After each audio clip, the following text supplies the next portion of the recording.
আসসালামু আলাইকুম সবাইকে। আশা করি তোমরা সবাই সুস্থ আছো, সুন্দর আছো এবং নিয়মিতভাবে পড়াশোনা করতেছো।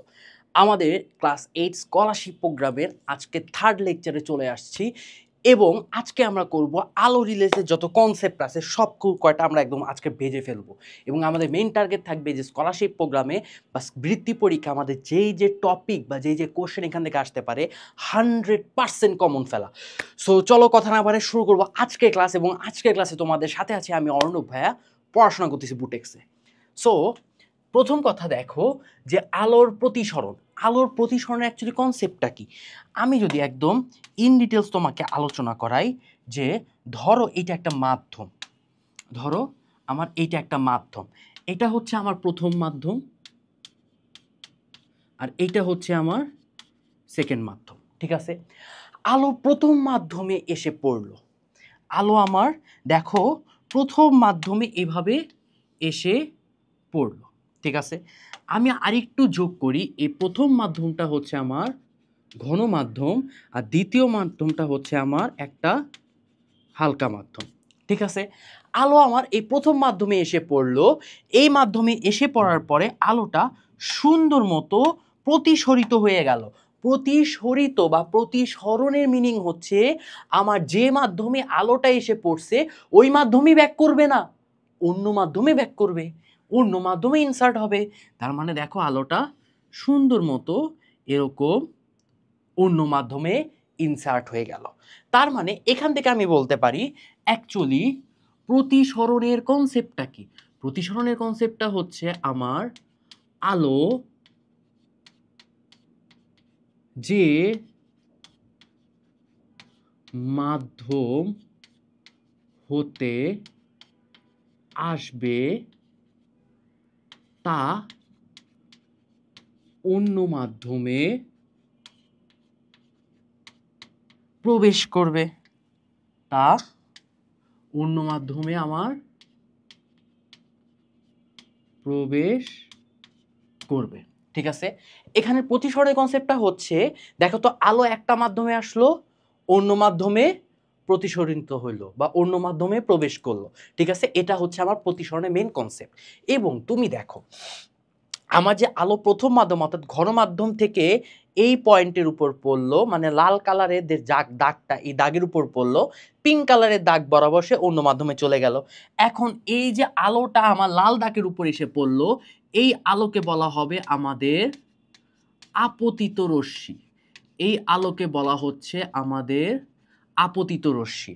এবং আমার এই আপতিত রশ্মিটা লাল দাগে এসে পড়ে অন্য মাধ্যমে যে ইনসার্ট হয়ে গেছে না, অন্য মাধ্যমে যে ইনসার্ট হয়ে গেছে না, এই যে অন্য মাধ্যমে ইনসার্ট হয়ে গেছে এই প্রসেসটাকে বলা হয় প্রতিসরণ। তাহলে এই দাগটাকে বলা হবে আমাদের প্রতিসরিত রশ্মি। এই দাগটাকে বলা হচ্ছে আমাদের প্রতিসরিত রশ্মি।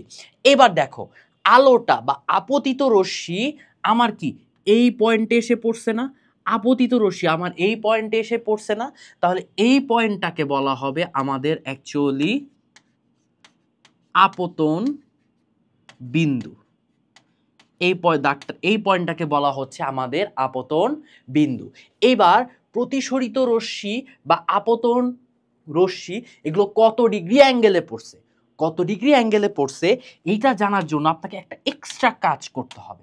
এই কাজটা কি ভাইয়া, এই পয়েন্টে আপনি সুন্দর মতো একটা কি আঁকবেন, আপনার এরকম একটা দাগ দিবেন, এরকম সুন্দর মতো একটা আপনি দাগ দিবেন। এই দাগটাকে বলা হচ্ছে অ্যাকচুয়ালি আমাদের অভিলম্ব। এই দাগটাকে অ্যাকচুয়ালি বলা হচ্ছে আমাদের অভিলম্ব। তার মানে আপনি চিন্তা করেন এখানে কতগুলা পার্ট দেখলাম, একটা আপতিত রশ্মি দেখলাম, অন্য এই আলোটা হচ্ছে অন্য মাধ্যমে প্রবেশ করছে, হয়ে গেছে প্রতিসরিত রশ্মি। এই আপতিত রশ্মিটা যে পয়েন্টে এসে পড়ছে সেটাকে বলা হবে আমাদের আপতন বিন্দু। এবং আমার কোণ নির্ণয় করার জন্য আমার এই যে তল, এই লাল দাগটাকে বলা হবে তল, এই লাল দাগটাকে বলা হচ্ছে আমাদের তল। এই তলটাকে, তলের উপর আমি একটা লম্ব আঁকছি না, তাই এটাকে হচ্ছে আমাকে বলা হবে অভিলম্ব। এবার চিন্তা করেন তো ওকে, এবার চিন্তা করেন তো এই অভিলম্ব এবং আপতিত রশ্মি এতটুকু কোণ ক্রিয়েট করছে না, এতটুকু কোণ ক্রিয়েট করছে না।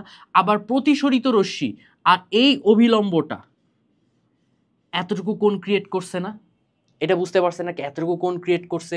সো এই কোণটাকে বলা হবে আমাদের আই, এই কোণটাকে বলা হবে আর। আই মানে হচ্ছে আমাদের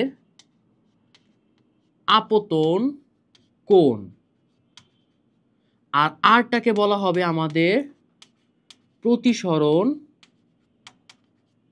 কোণ। আরটাকে বলা হচ্ছে আমাদের প্রতিসরণ কোণ। তার মানে আইটা হচ্ছে আমাদের আপতন কোণ, আরটা হচ্ছে আমাদের প্রতিসরণ কোণ। মাথায় রাখবেন এইটা ভাইয়া, 100% মাথায় ঢুকায় রাখবেন। আপনি যে কোণ নির্বাচন করবেন, আপনি যে কোণ তৈরি করবেন, এই কোণটা অবশ্যই অবিলম্বের সাথে হইতে হবে, এই তলের সাথে না। দেখেন আমি কিন্তু একটাও তলের সাথে দেই নাই, আমি কিন্তু একটাও তলের সাথে দেই নাই। আমি কার সাপেক্ষে দিছি? অবিলম্বের সাপেক্ষে। কথাটা ধরতে পারছেন? ওকে, তার মানে এইটা হচ্ছে আমার অ্যাকচুয়ালি প্রতিসরণের কনসেপ্ট, ঠিক আছে? তার মানে এটাকে আমি আবার রিভিউ করি। এক, প্রতিসরণ মানে কি? প্রতিসরণ মানে হচ্ছে আলো একটা মাধ্যম থেকে আসবে, তলের উপর তলের উপর পড়বে, সেকেন্ড মাধ্যমে সে প্রবেশ করে ফেলবে। এবং সেকেন্ড মাধ্যমে যে প্রবেশ করতেছে, দেখেন আপনার আই এর মান যা হচ্ছে, আই এর মান যা হচ্ছে, আর এর মান কিন্তু আপনার 100% বেশি হবে। আই এর কোণ যদি মনে করেন 10 ডিগ্রি হয়, আর এর মান দেখবেন 20 ডিগ্রি, 30 ডিগ্রি, 35 ডিগ্রি। কেন? কেন বলবো, ওয়েট করেন, রিভিশন দিয়ে নিই। অ্যাকচুয়ালি ফার্স্ট মাধ্যমটা ছিল আমার ঘন মাধ্যম, সেকেন্ড মাধ্যমটা ছিল আমার হালকা মাধ্যম, ঠিক আছে? এখান থেকে আমি কি কি দেখলাম? আপতিত রশ্মি, যে আলোটা এসে পড়তেছিল, অন্য মাধ্যমে চলে গেছে, প্রতিসরিত রশ্মি। এখন আপতিত রশ্মি অবিলম্বের সাথে আই পরিমাণ কোণ তৈরি করতেছে, প্রতিসরিত রশ্মি অবিলম্বের সাথে একটা প্রতিসরণ কোণ আর তৈরি করতেছে। যে পয়েন্টে আলোটা এসে পড়ছিল সেটা হচ্ছে আমাদের আপতন বিন্দু। এখন কথা হচ্ছে, আপনারা এটা মাথায় রাখবেন, ঘন মাধ্যম হতে হালকা মাধ্যমে গেলে, হালকা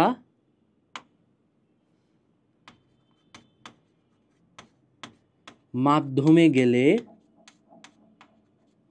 ঠিক আছে, আমার আলোটা অবিলম্ব থেকে দূরে সরে যাবে, বা রশ্মি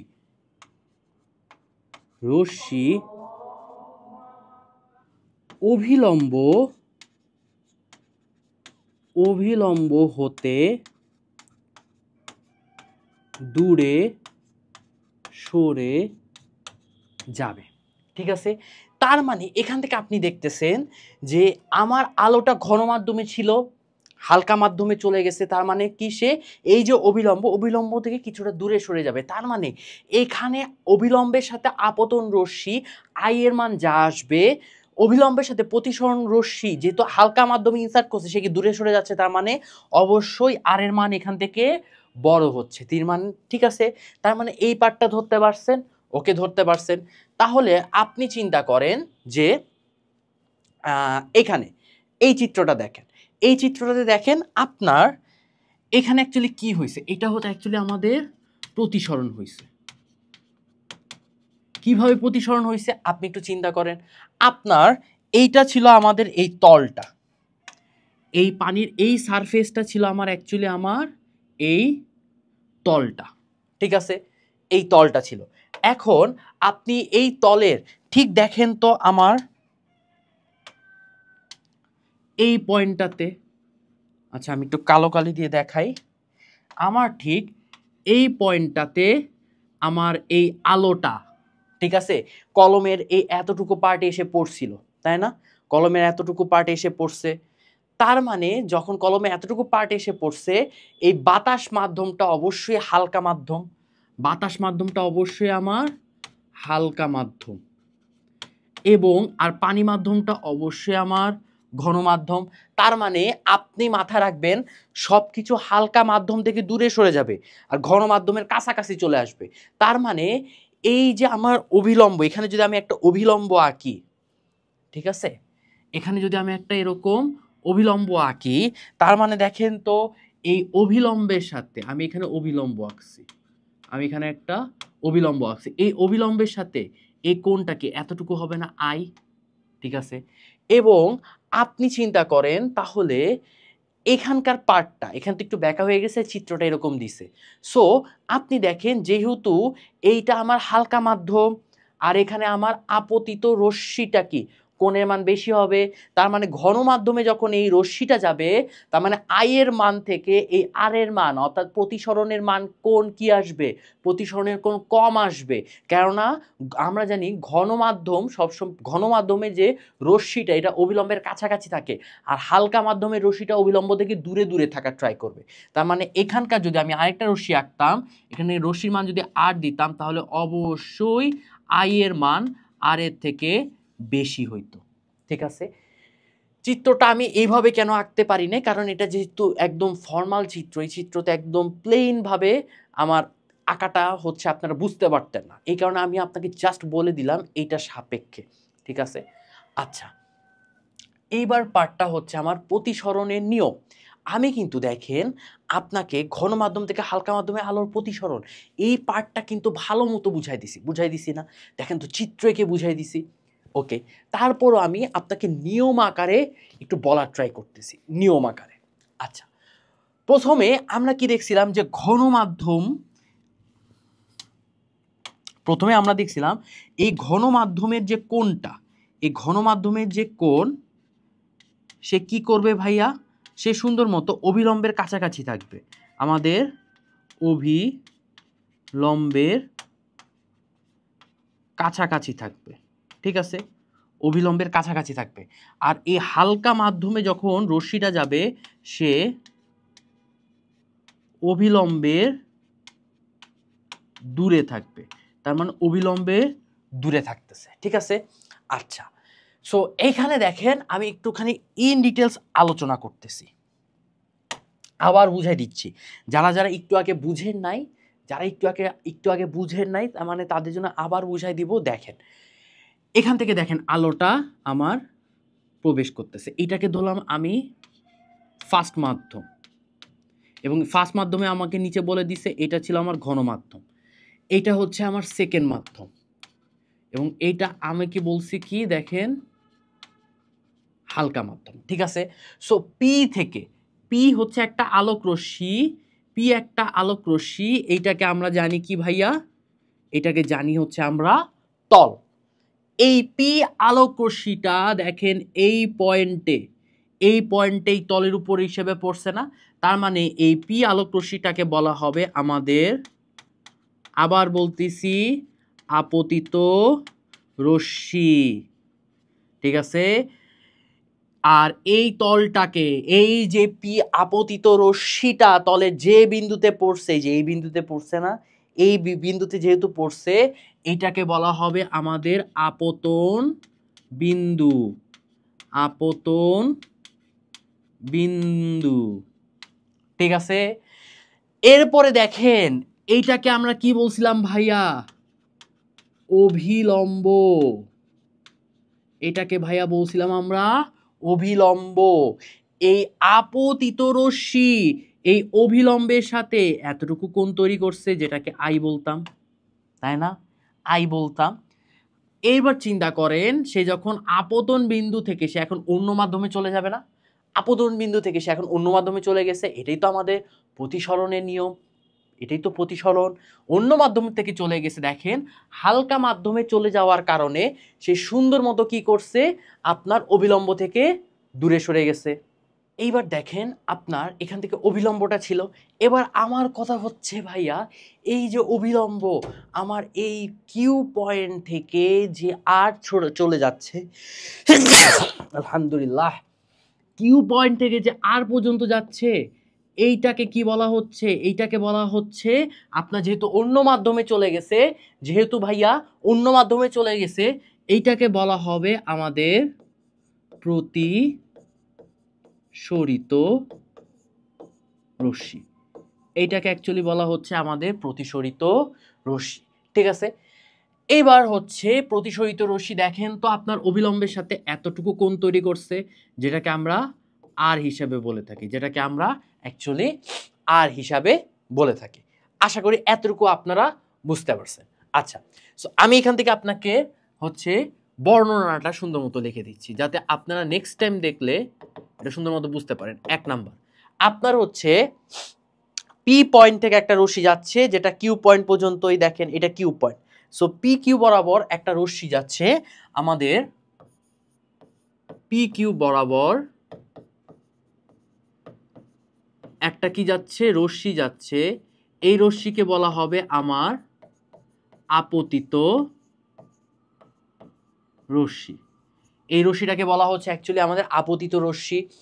এরপরে আপনি চিন্তা করেন যে এই আপতিত রশ্মি অ্যাকচুয়ালি কোথায় কাজ করতেছে।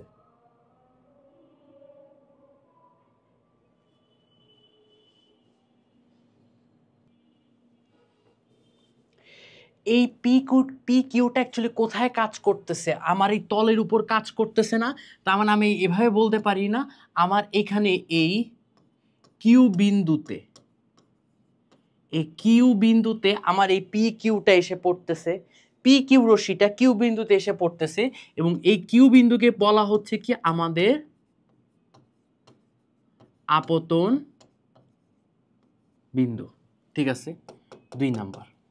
ওকে, 2 নম্বরের পার্টটা হচ্ছে এই অভিলম্ব এন এন প্রাইম, অভিলম্ব আমার এন এন প্রাইমের সাথে এই পি কিউ রশ্মিটা কি আই আপতন কোণ তৈরি করছে। অভিলম্ব এন এন প্রাইম এর সাথে আমাদের পি কিউ আপতিত রশ্মি, পি কিউ আপতিত রশ্মি হচ্ছে আই আপতন কোণ তৈরি করে, আই আপতন কোণ তৈরি করে। ওকে, এরপরের ঘটনাটা হচ্ছে যে আমার এবার হচ্ছে প্রতিসরণের কনসেপ্টটা। তার মানে আমার প্রতিসরিত রশ্মি কোণ বরাবর গেছে, দেখেন কিউ আর পথে। এর ফলে কিউ আর পথে আমার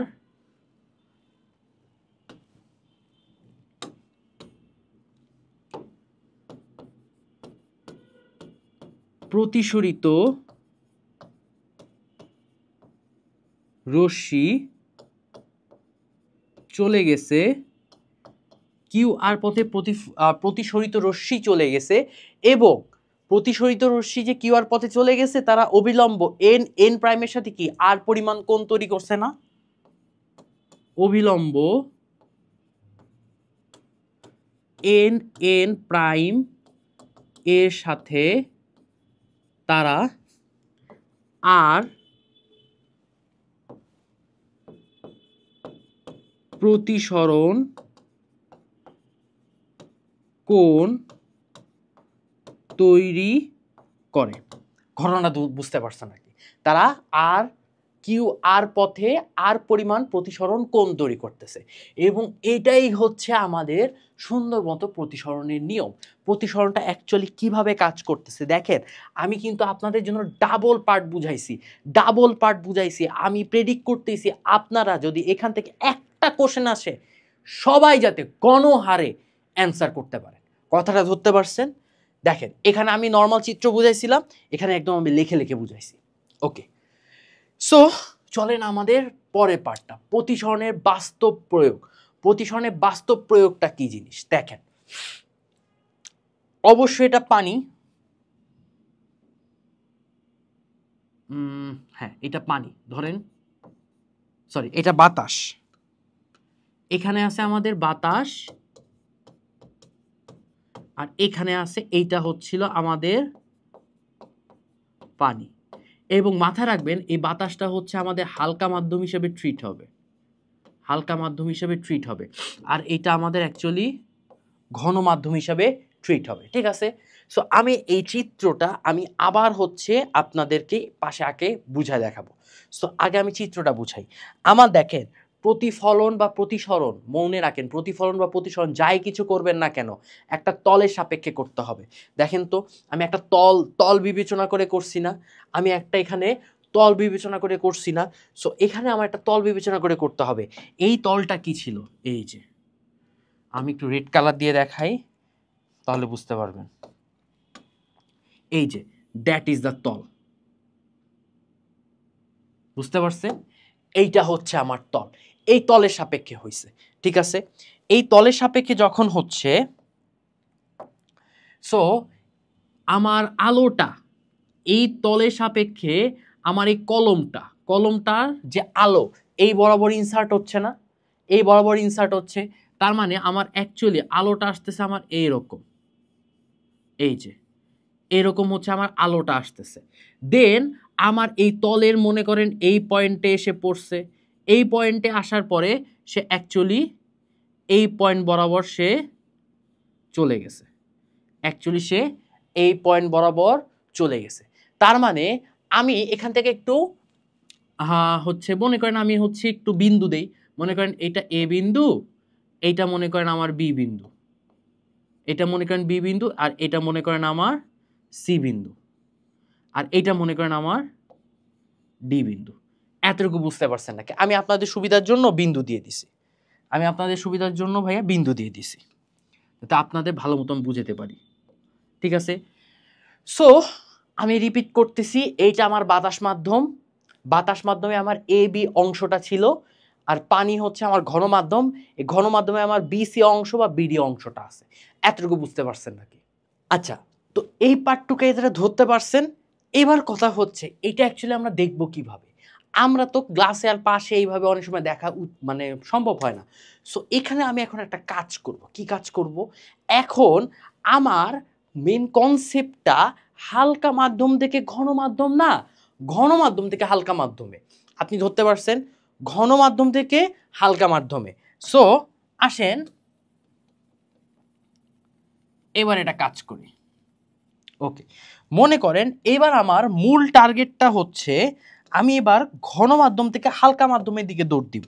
সো আমি ধরলাম এই পয়েন্টটা হচ্ছে আমার এখন এ, আমি এখন এই এতটুকু এইভাবে করে আমার আলোটা এবার তলের দিকে যাচ্ছিল, তলের এই পয়েন্টে আমার আপতিত হয়েছে, এটাকে বললাম বি, এবং আমার এই দিক বরাবর সে প্রতিসরিত হয়েছে, এটা হচ্ছে সি।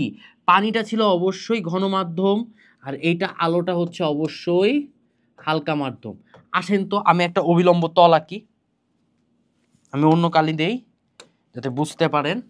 আমি একটা অবিলম্ব আঁকলাম, দেখেন তো আমি একটা অবিলম্ব কিন্তু আঁকছি। সো আপনি দেখেন অবিলম্বের সাথে আমার এই কোণের মান আই যা হবে, অবিলম্বের সাথে আমার এই প্রতিসরিত কোণ আর এর মান কিন্তু একটু ডিফারেন্ট হচ্ছে, তাই না? একটুখানি কিন্তু ডিফারেন্ট হচ্ছে। তার মানে এখান থেকে আমি দেখলাম যে আমার আই এর মান কম হবে, আর এর মান বেশি হবে। ধরতে পারছেন নাকি? আই এর মান কম হবে, আর এর মান বেশি হবে। আমার এখানে আমি কি করতে পারতেছি, আমার এ বি আপতিত, এ বি আপতিত আলোক রশ্মি, এ বি আপতিত আলোক রশ্মি বি আপতন বিন্দুতে পতিত হয়, মানে পরে পতিত হয়, ঠিক আছে? এবং বি পয়েন্টে পতিত হওয়ার পরে সে বিসি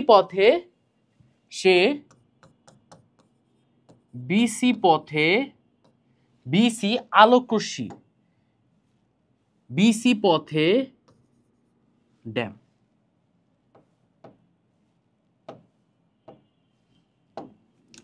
বিসি পথে আমার কি হবে, প্রতিসরিত হবে। বিসি পথে সুন্দর মতো সে আমার প্রতিসরিত হচ্ছে। এরপরে আপনি চিন্তা করেন আপনার প্রতিসরিত যে হচ্ছে, এখন আপনি কি করতেছেন? মনে করেন এখন আপনি উপর থেকে আপনি এখন উপর থেকে এটাকে দেখার ট্রাই করতেছেন। আপনি এখন কি করতেছেন ভাইয়া, মনে করেন উপর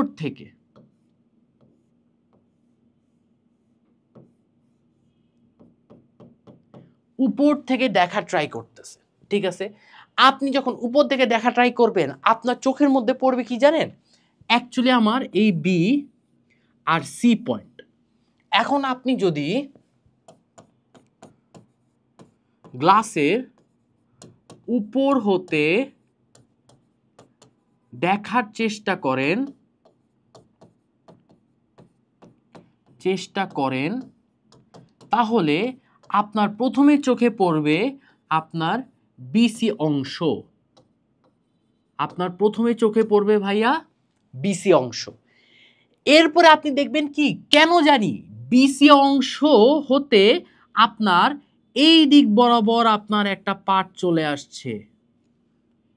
আমি আবার বলতেছি, বিসি অংশ হতে কেন জানি মনে হচ্ছে এই বিসি অংশটা আমার এই যে নীল দাগটা দিছি না, এই নীল দাগ বরাবর চলে আসছে, আমার এবি অংশ থেকে আসে নাই।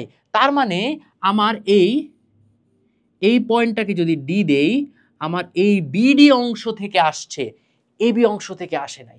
That is the main concept. এটাই তো হচ্ছে আপনাকে ধোকা, এটাই হচ্ছে আলোর ধোকা। তার মানে আপনি দেখবেন, আপনি যখন একটা কলম চুবাইছেন, কলমের এই পার্ট থেকে আলো এসে এই পার্টে চলে যাচ্ছে, কিন্তু আপনি উপর থেকে দেখবেন আরে বিসি অংশটা তো বিডি অংশ থেকে আসছে, এবি অংশ থেকে আসে নাই। তার মানে আলোর ধোকা মানে প্রতিসরণের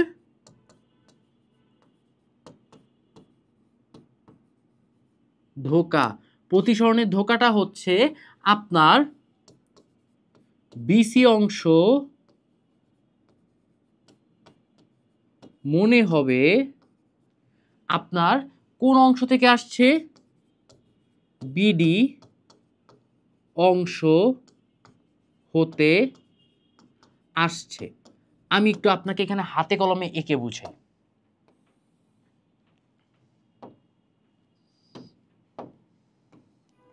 মনে করেন এখন আপনার অ্যাকচুয়ালি কাজ করতেছিল কি, এবি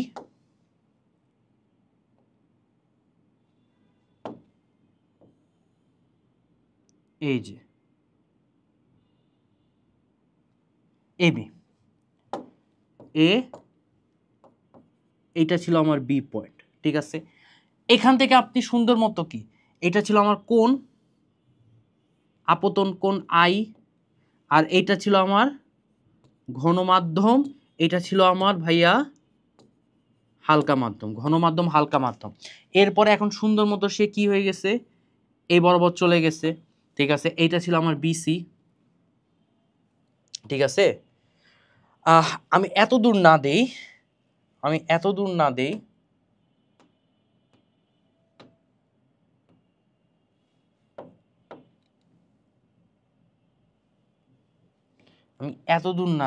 এতটুকু দিই,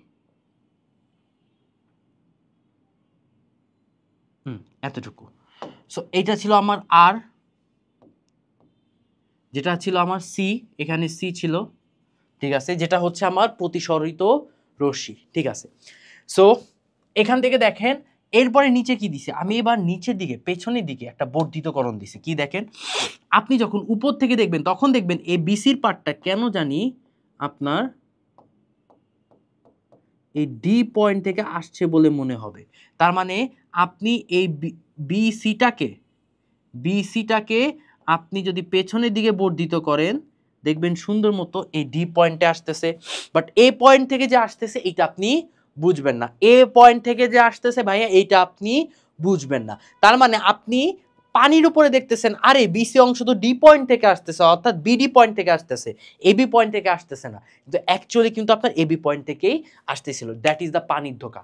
বাসায় প্র্যাকটিস করবেন, এটা বাসায় এক্সপেরিমেন্ট করবেন, দেখবেন আপনি সুন্দর মতো এটা বুঝতে পারছেন, ঠিক আছে?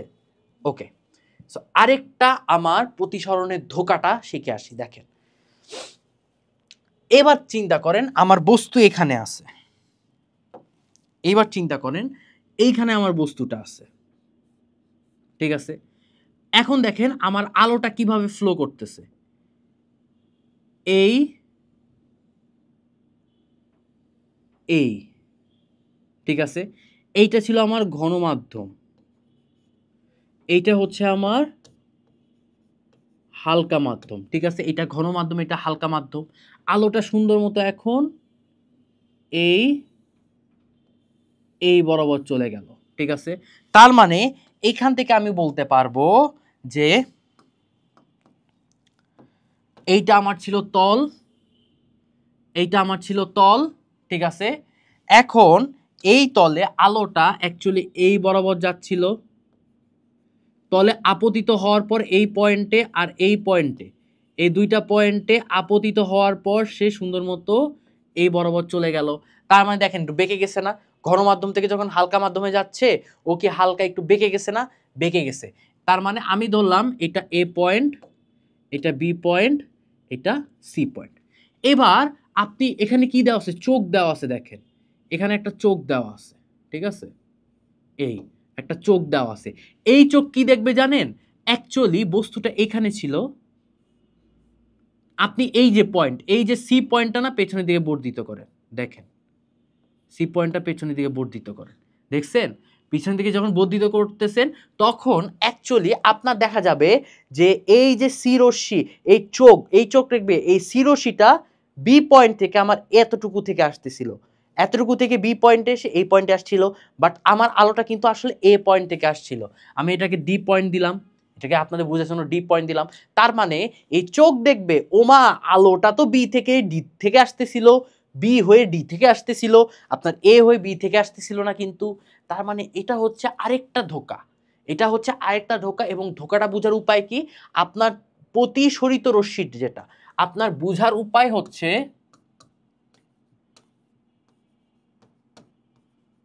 বুঝার উপায় হচ্ছে আপনার প্রতিসরিত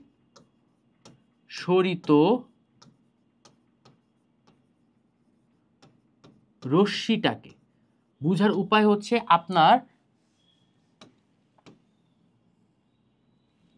আপনার প্রতিসরিত রশ্মিটাকে আপনি কি করবেন, পেছনের দিকে বর্ধিত করবেন, পেছনের দিকে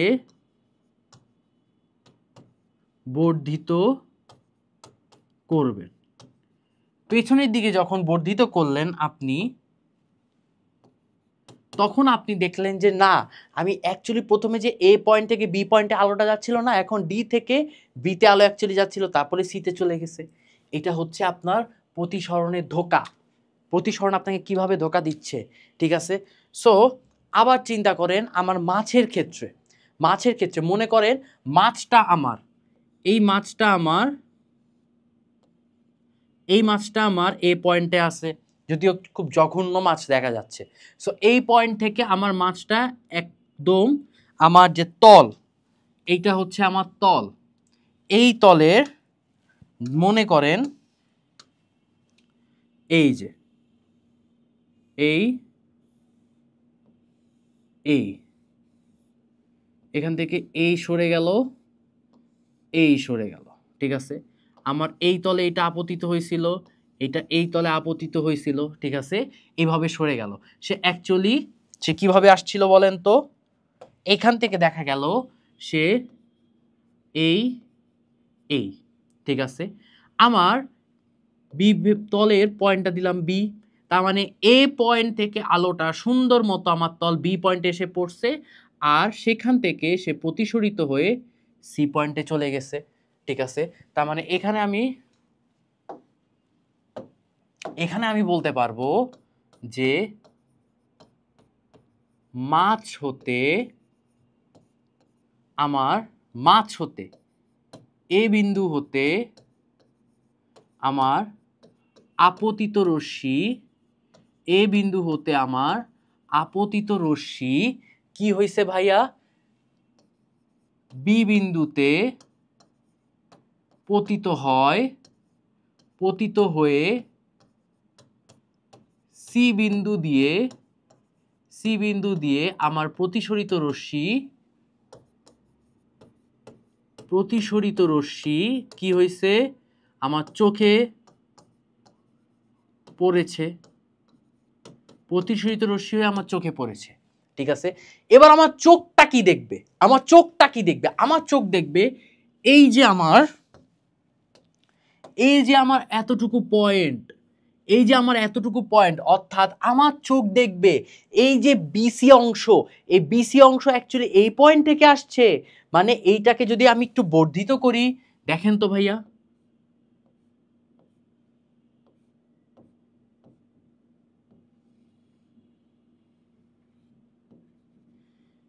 এটা দিলাম ডি, এইটাকে যদি এই বিসি কে যদি আমি পেছনের দিকে বর্ধিত করি, তাহলে ডি থেকে আসতেছে, সেটা আমার চোখ দেখবে।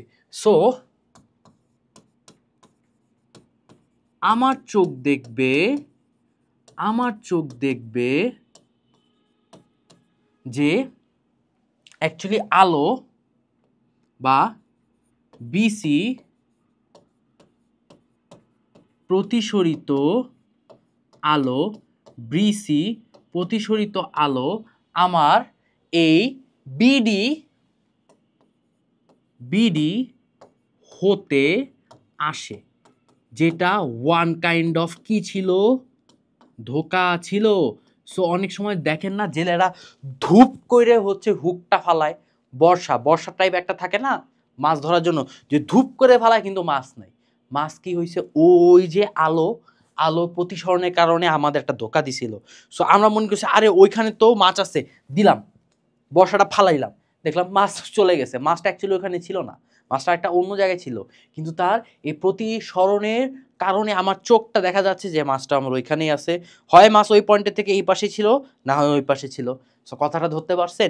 এইভাবে প্রতিসরণ আমাদের প্রতিনিয়ত কি দিয়ে যাচ্ছে, ধোঁকা দিয়ে যাচ্ছে। সো এই পার্টটা আশা করি আপনারা বুঝতে পারছেন। এবার দেখেন, সো এবার দেখবো আমাদের পূর্ণ অভ্যন্তরীণ প্রতিফলন এবং সংকট কোণ অ্যাকচুয়ালি কাকে বলে। সো আমি একটু আলাদাভাবে আপনাকে বোঝানোর চেষ্টা করব। প্রথমে আমি বোঝানোর চেষ্টা করব আপনার সংকট কোণের কনসেপ্ট। আমাদের সংকট কোণের কনসেপ্ট, এখন সংকট কোণটা অ্যাকচুয়ালি আমরা কিভাবে কাজ করাই।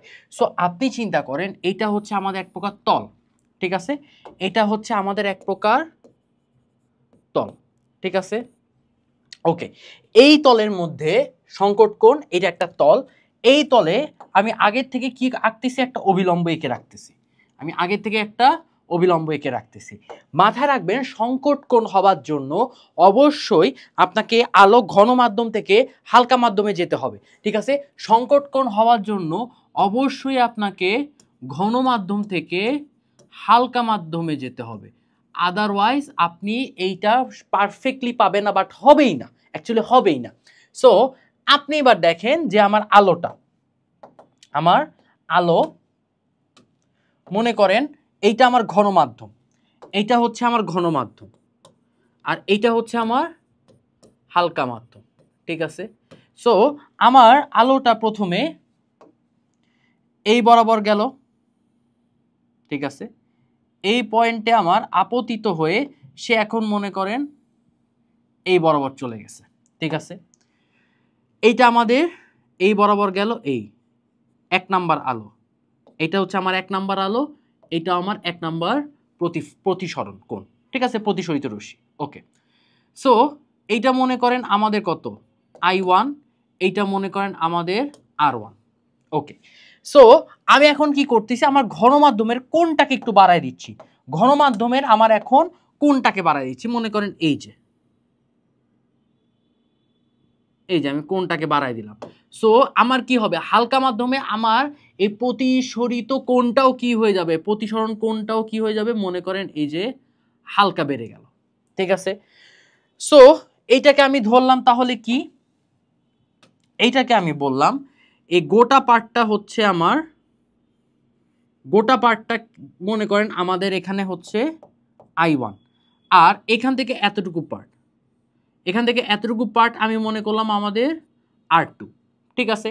এবার আমি আরেকটু বাড়াই দিলাম, আমি কি করলাম, আমি এবার আপতন কোণটাকে আরেকটু বাড়াই দিছি, আপতন কোণটাকে ভাইয়া আমি এবার আরেকটু বাড়াই দিলাম, এই যে আরেকটু বাড়াই দিলাম।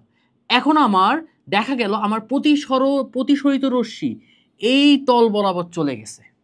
ঠিক আছে, আমার প্রতিসরিত রশ্মি সুন্দর মতো এই তল বরাবর চলে গেছিল। এটা 2, এটা 2, এটা 3, এটা 3। ঠিক আছে, তার মানে আমি কি করছিলাম বলেন তো, আমি আবার কাজটাকে আমি আবার একটু রিক্যাপ করতেছি। প্রথমে 1 নাম্বার এই আপতিত রশ্মিটা এই পয়েন্টে পড়ে সে প্রতিসরিত হয়ে গেল। সো এখান থেকে অবশ্যই ঘন মাধ্যম থেকে হালকা মাধ্যমে সে প্রথমে যেই কোণে আপতিত হয়েছিল এখন তার কোণটাকে একটু বাড়ায় দিছে, এই যে 2 নাম্বার পরে আবার 2 নাম্বার পথে সেইভাবে প্রতিসরিত হয়ে গেল। ওকে, তাহলে আমার যদি আপতন কোণটা আমি একটু বাড়াই দেই, প্রতিসরণ কোণটাও কি হয়ে যাচ্ছে, আগের থেকে বেড়ে যাচ্ছে না? এটাই তো স্বাভাবিক।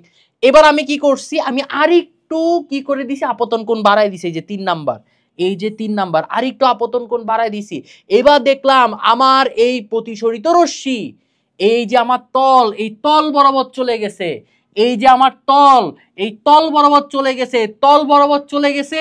তার মানে আমার এই প্রতিসরিত কোণ, প্রতিসরণ কোণ কত হচ্ছে, অবিলম্বের সাথে দেখেন তো, অবিলম্বের সাথে এরকম 90 ডিগ্রি হচ্ছে না? আমার যখন এই 3 নাম্বার আপতিত রশ্মির কারণে আমার 3 নাম্বার প্রতিসরিত রশ্মি তল বরাবর চলে গেছে এবং আমি পাইলাম অবিলম্বের সাথে এই প্রতিসরিত রশ্মি 90 ডিগ্রি তৈরি করছে, তার মানে আমি এখান থেকে বলতে পারি 3 নং আপতিত রশ্মির জন্য, 3 নং আপতিত রশ্মির জন্য আমার 3 নং প্রতিসরিত রশ্মি, 3 নং প্রতিসরিত রশ্মি আপনার তল বরাবর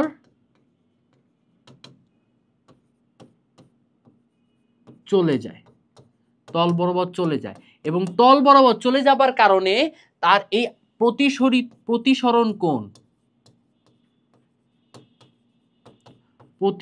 কোণ কত ডিগ্রি হয় ভাইয়া, 90 ডিগ্রি হয়।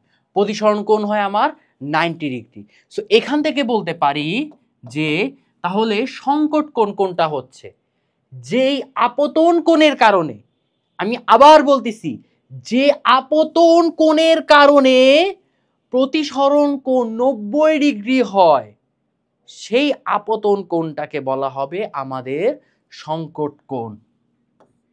যে আপতন কোণের কারণে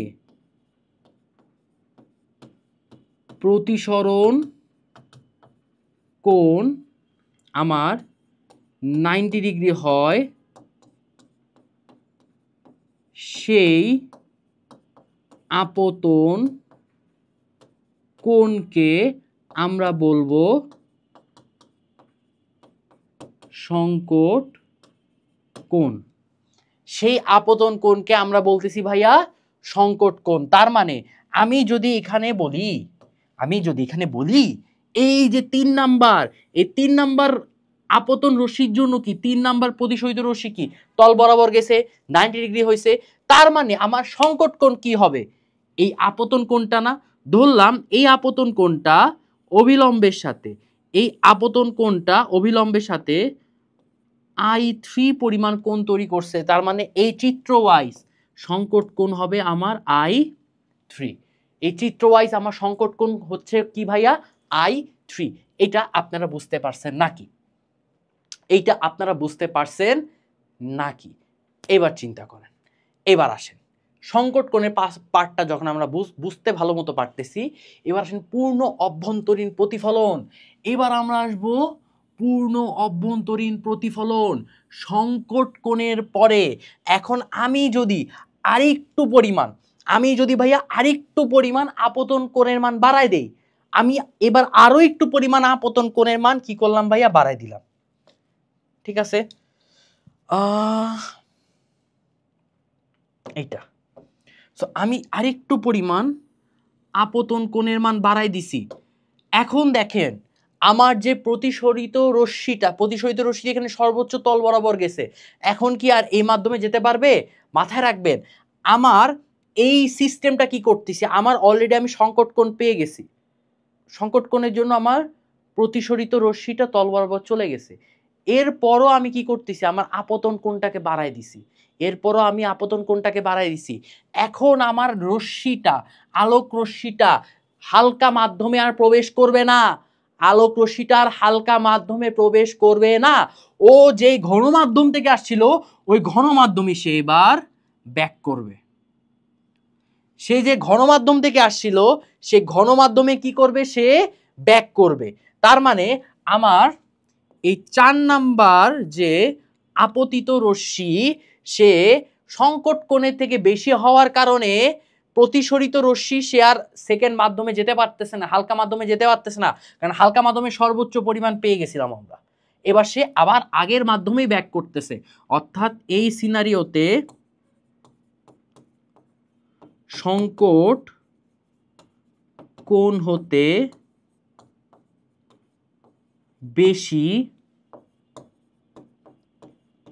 আপতন কোণ হওয়ায় আমার আলোক রশ্মি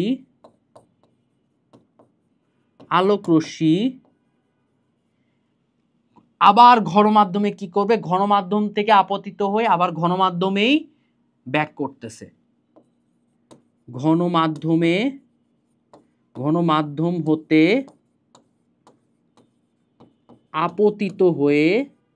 আপতিত হয়ে আবার ঘন মাধ্যমে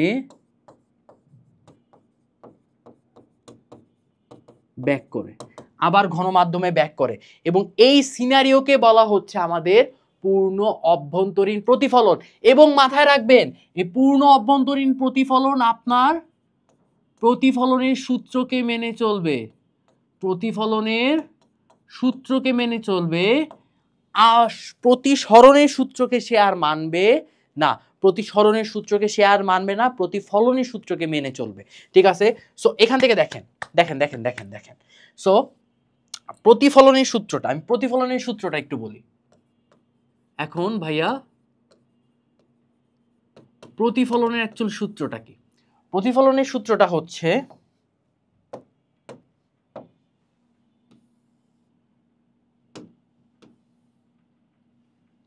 ওকে, মনে করেন প্রতিফলনটা কি, আমার যে মাধ্যমে আসতেছে সেই মাধ্যমে ব্যাক করতেছে। সো আমি বললাম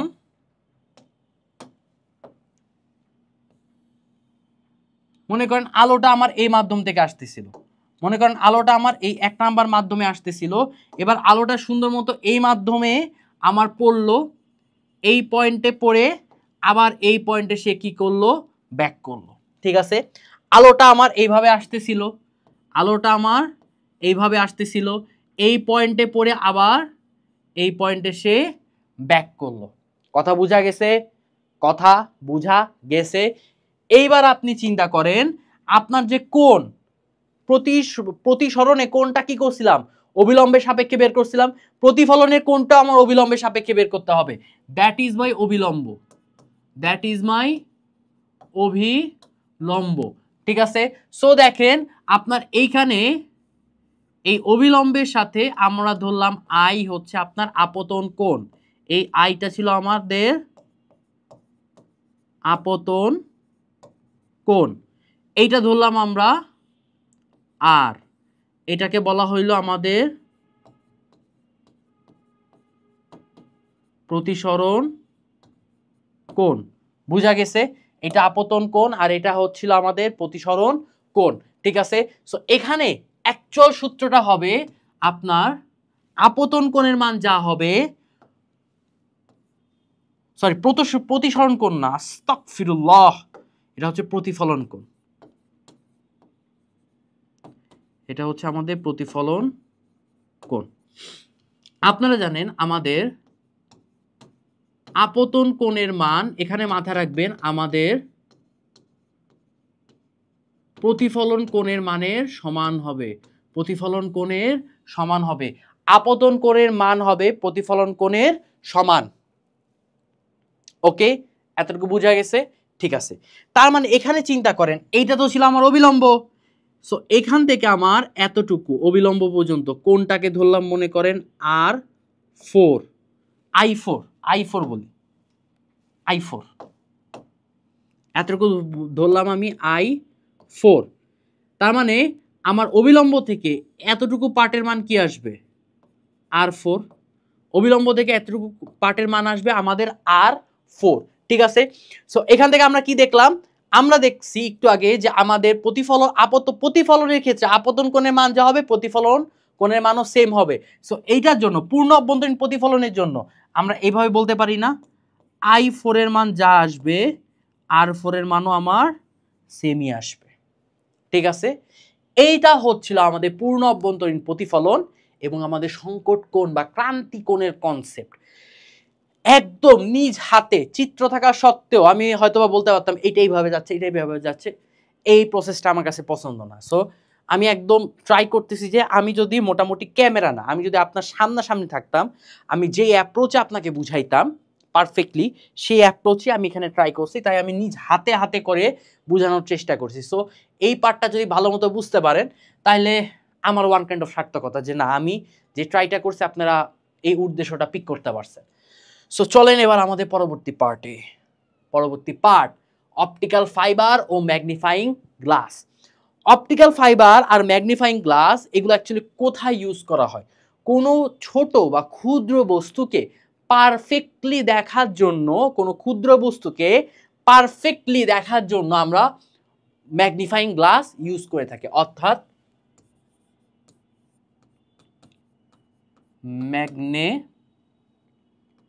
ম্যাগনিফাইং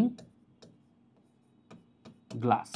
ম্যাগনিফাইং গ্লাসের ব্যাপারটা হচ্ছে কোনো ক্ষুদ্র বস্তু, অ্যাকচুয়ালি মানে আমরা ল্যাবে যে কাজটা করি, যে ক্ষুদ্র বস্তুকে পারফেক্টলি দেখার জন্য আমরা ব্যবহার করে থাকি। আর অপটিক্যাল ফাইবার, এখন আপনারা তো বাসা বাড়িতে মোটামুটি ক্লাস 6 আশা করি এই জিনিসটা জানা দরকার যে আপনার বাসায় কিন্তু যে লাইনটা আছে ওয়াইফাই লাইন, অনেক সময় বলে না যে ভাই তারে তো অনেক সমস্যা হচ্ছে, আপনার একটা অপটিক্যাল ফাইবারের লাইন নিয়ে ফেলেন। অপটিক্যাল ফাইবারের লাইনেও কি থাকে? অপটিক্যাল ফাইবারের লাইনেও হচ্ছে আমার ওয়ান কাইন্ড অফ তার থাকে, বাট এটা একটু স্পেশাল কিসিমের। এই পার্টটা একটু স্পেশাল কিসিমের। যদিও হচ্ছে আমাদের অপটিক্যাল ফাইবারে লাইনে কোনো তার থাকা উচিত না, আমাদের ডাইরেক্ট সিগন্যাল দিয়ে লাগানো উচিত, বাট লাগায় 2 নাম্বার। সত্য কথা হচ্ছে 2 নাম্বার লাগায়, বাট হ্যাঁ আগের থেকে স্পিডটা খুব বেশি ভালো না হলেও হালকা একটু ভালো পাওয়া যায়। ঠিক আছে, আমি নিজেও এই লাইনটা আমি ইউজ করছি, আমি নিজেও তার লাইনে খুব বড় ভুক্তভোগী ছিলাম। ওকে, সো এবার অপটিক্যাল ফাইবারের পার্টটা কি? অপটিক্যাল ফাইবারের ব্যাপারটা হচ্ছে অপটিক্যাল ফাইবার দিয়ে অ্যাকচুয়ালি আমাদের ওখানে কি হচ্ছে, আপনার ওই অফিস থেকে যে নেটওয়ার্কের যে সিগন্যাল, এই সিগন্যালটা যদি ওয়াইফাইতে ভালো মতো আসে তাহলে আপনি তো সুন্দর মতো আমার ক্লাসটা করতে পারবেন, কোনো বাফারিং হবে না। যদি সিগন্যাল আপনার অফিস থেকে তারের মাধ্যমে যদি আপনার ওয়াইফাইতে ভালো মতো না আসে তাহলে কি হবে? আমার ক্লাসটা বাফারিং হবে। এই ব্যাপারটা হচ্ছে অপটিক্যাল ফাইবার মেইনলি আমাদের সিগন্যালের যে ফ্লো, তথ্যের যে ফ্লো, এই তথ্যের ফ্লোটা খুব ভালো মতো করে থাকে। তার মানে আমাদের সিগন্যাল ফ্লো এর জন্য বা তথ্য প্রদানের জন্য আমরা এই অপটিক্যাল ফাইবারটাকে ইউজ করে থাকি। সিগন্যাল ফ্লো বা তথ্য প্রদানের জন্য আমরা সুন্দর মতো আমাদের এই অপটিক্যাল ফাইবারটাকে ইউজ করে থাকি। সো একটুখানি দেখবো, এটা আপনাদের বইতে খুব বেশি পরিমাণে দেওয়া নাই। সো এখান থেকে অ্যাকচুয়ালি আমাদের আসতে পারে কি খ মার্কের জন্য, আদারওয়াইজ এখান থেকে দেওয়ার মতো আর কিছুই নেই। এটা বুঝতে পারছেন নাকি? সো খ মার্কের জন্য আপনাদের যতটুকু পারফেক্টলি পড়ানো দরকার আমি ততটুকু পারফেক্টলি পড়াবো। ঠিক আছে, সো দেখেন অপটিক্যাল ফাইবার। প্রথম কথা, অপটিক্যাল ফাইবার কাজ করে আমাদের পূর্ণ অভ্যন্তরীণ প্রতিফলনের নিয়মের উপর। অপটিক্যাল ফাইবার কাজ করে আমাদের পূর্ণ অভ্যন্তরীণ প্রতিফলনের নিয়মের উপর বেস করে, পূর্ণ অভ্যন্তরীণ প্রতিফলনের নিয়মের উপর বেস করে আমাদের এই অপটিক্যাল ফাইবারটা কাজ করে। এন্ড কিভাবে কাজ করে, মনে করেন একটা বড় একটা তার, আমি একটা বড় তার নিচ্ছি না, আপনাদের বোঝানোর জন্য এই বড় তারকে আমি ক্ষুদ্র পরিসরে আপনাদের দেখানোর চেষ্টা করতেছি। বড় তারকে আপনাদের একটা ক্ষুদ্র পরিসরে দেখানোর চেষ্টা করতেছি। মনে করেন যখন আপনার আলোটা এসে পড়ে, এইটা এগুলো তো হচ্ছে তারের যে হচ্ছে ইগুলা বাইরের যে পার্টটা, ভেতরের পার্টে মনে করেন আমার আলোটা এভাবে এসে পড়লো, বা তথ্য বা সিগন্যালটা আমার এভাবে এসে পড়লো। সিগন্যালটা যখন এভাবে এসে পড়ে, সো আমাদের পূর্ণ অভ্যন্তরীণ প্রতিফলন হয়। পূর্ণ অভ্যন্তরীণ প্রতিফলন মানে কি, যে মাধ্যমে এসে পড়ছে ওই মাধ্যমে ব্যাক করবে। প্রতিসরণের নিয়মটা কি ছিল, আমার এই এতটুকু পার্টে আলোটা এইভাবে এসে পড়ছে, সুন্দর মতো সে অন্য আরেকটা মাধ্যমে এসে বের হয়ে যেত। প্রতিসরণে যদি নিয়ম হতো তাহলে সুন্দর মতো সে মনে করেন এই মাধ্যমে বা এরকম ভাবে বের হয়ে যেত, যেটা অ্যাকচুয়ালি গ্র্যান্টেড হইতো না। আপনি চিন্তা করেন আপনার তারের মধ্য দিয়ে সিগন্যাল পাস করাইতে চাচ্ছেন, সিগন্যালটা কোনো কারণে বাইরে চলে গেল, তাহলে ওই সিগন্যাল তো এরর, ওই সিগন্যাল তো কাজ করবে না। তার মানে আমার এখানে প্রতিসরণের কনসেপ্ট দিয়ে অ্যাকচুয়ালি লাভ নাই। লাভ হচ্ছে আমার পূর্ণ অভ্যন্তরীণ প্রতিফলনে। পূর্ণ অভ্যন্তরীণ প্রতিফলন মানে কি, আলো যেহেতু আমার সিগন্যালটা যেহেতু এই মাধ্যমে আসতেছে, সুন্দর মতো সে এরকম সেম কোণ মেনটেন করে এইভাবে চলে যাচ্ছে। ঠিক আছে, এখন এই মাধ্যমে তো আবার আপতিত হইল না, এই পয়েন্টে তো আবার আপতিত হইল, এই পয়েন্টে আবার কি হবে, পূর্ণ অভ্যন্তরীণ প্রতিফলনের নিয়ম ঠিক রেখে আবার সেখানে চলে আসবে। আবার এই পয়েন্টে আপতিত হইল না, আবার এই পয়েন্টে আপতিত হইল না, তাহলে সে আবার পূর্ণ অভ্যন্তরীণের প্রতিফলনের কনসেপ্ট ঠিক রেখে এইভাবে চলে যাবে। আবার ওই পয়েন্টে আপতিত হইল, সে আবার এখন পূর্ণ অভ্যন্তরীণ প্রতিফলনের কনসেপ্ট ঠিক রেখে এভাবে চলে আসবে। তার মানে এখানে আমাদের বারবার পূর্ণ অভ্যন্তরীণের প্রতিফলন হবে, একবার না বারবার পূর্ণ অভ্যন্তরীণের প্রতিফলন হবে। এইভাবেই আমার তথ্যের কি হবে, ফ্লোটা সম্পন্ন হবে, সিগন্যালের ফ্লোটা সম্পন্ন হবে। এটা ধরতে পারছেন নাকি? আমি আপনাদের আবার বুঝাচ্ছি কিভাবে বারবার পূর্ণ অভ্যন্তরীণ প্রতিফলন হচ্ছে। এটাই হচ্ছে এই চ্যাপ্টারের সব থেকে মজার পার্ট। ওকে, সো চিন্তা করেন এখান থেকে আমার আলোটা বা সিগন্যাল ফ্লোটা এই পার্টে এসে পড়ছিল, এটা হচ্ছে আপতন পয়েন্ট। আপতন পয়েন্টে আমি পূর্ণ অভ্যন্তরীণ প্রতিফলন করলে আমার আবার এই মাধ্যমেই আবার ব্যাক করলো, ব্যাক করে আবার এই দেয়ালে ধাক্কা লাগলো, এই দেয়ালে ধাক্কা লেগে পূর্ণ অভ্যন্তরীণ প্রতিফলনের নিয়ম মোতাবেক আবার এই দেয়ালে আসলো, এই দেয়ালে আসার পর এই পয়েন্টে ধাক্কা লেগে আবার পূর্ণ অভ্যন্তরীণ প্রতিফলন, এই পয়েন্টে আবার ধাক্কা লাগছে, আপতিত হয়েছে, আবার পূর্ণ অভ্যন্তরীণ প্রতিফলন। এইভাবে বারবার পূর্ণ অভ্যন্তরীণ প্রতিফলনের মাধ্যমে আমাদের অপটিক্যাল ফাইবারটা অ্যাকচুয়ালি কাজ করে থাকে। ঠিক আছে, এইবার আপনি যখন বইটা পড়বেন দেখবেন ভাইয়া অ্যাকচুয়ালি আপনাকে অনেক ভালো একটা বা মানে অ্যাডভান্স লেভেল একটা কনসেপ্ট দিয়ে দিছে, বইটা পড়বে মনে হবে পানির মতো সোজা। এবং মাথায় রাখেন এখান থেকে অ্যাকচুয়ালি আমাদের খ মার্কস বা আপনাদের নর্মাল সিকিউর খ মার্কস টাইপ জিনিসপাতিগুলো তুলে দিবে। ঠিক আছে, এর বাদে আপনার এখান থেকে তুলে দেওয়ার মতো কিছু নেই। কিন্তু আপনারা জানেন এখানে তো আপনার খ মার্কস নাই, এখানে আপনার শর্ট কোশ্চেন, তাই না? এখানে তো আপনার শর্ট কোশ্চেন। সো এখান থেকে আপনি শর্ট কোশ্চেন আপনি এখানে পেতে পারেন, এখান থেকে অ্যাকচুয়ালি আপনি শর্ট কোশ্চেন পেতে পারেন, short question answer, SQA, short question answer. এখান থেকে অ্যাকচুয়ালি শর্ট কোশ্চেন অ্যান্সার পেতে পারেন, আদারওয়াইজ এখান থেকে কিছুই নেই। এতটুকু বুঝতে পারছেন নাকি?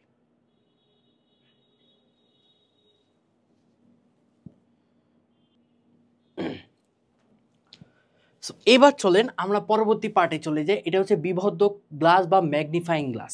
প্রথমে আমি আপনাদেরকে বুঝাইছি ভাইয়া ম্যাগনিফাইং গ্লাস যদি আপনি ভালো মতো কাজ করাইতে চান তাহলে এখানে কি করতে হবে ভাইয়া, এটা হচ্ছে আমাদের মেইন উদ্দেশ্য হচ্ছে ছোট বস্তুকে পারফেক্টলি দেখা, মানে ছোট বস্তুকে আমাদের চোখ যাতে পারফেক্টলি মানে বড় আকারে দেখতে পারে এই জিনিসটা দেখা। সো এখান থেকে প্রথম কনসেপ্টটা হচ্ছে আপনাদের একদম ভেঙে বোঝাচ্ছি। এখানে আমি যে গ্লাসটাকে ইউজ করি সেটা হচ্ছে উত্তল গ্লাস। কেন উত্তল গ্লাস এবার আমি বলবো।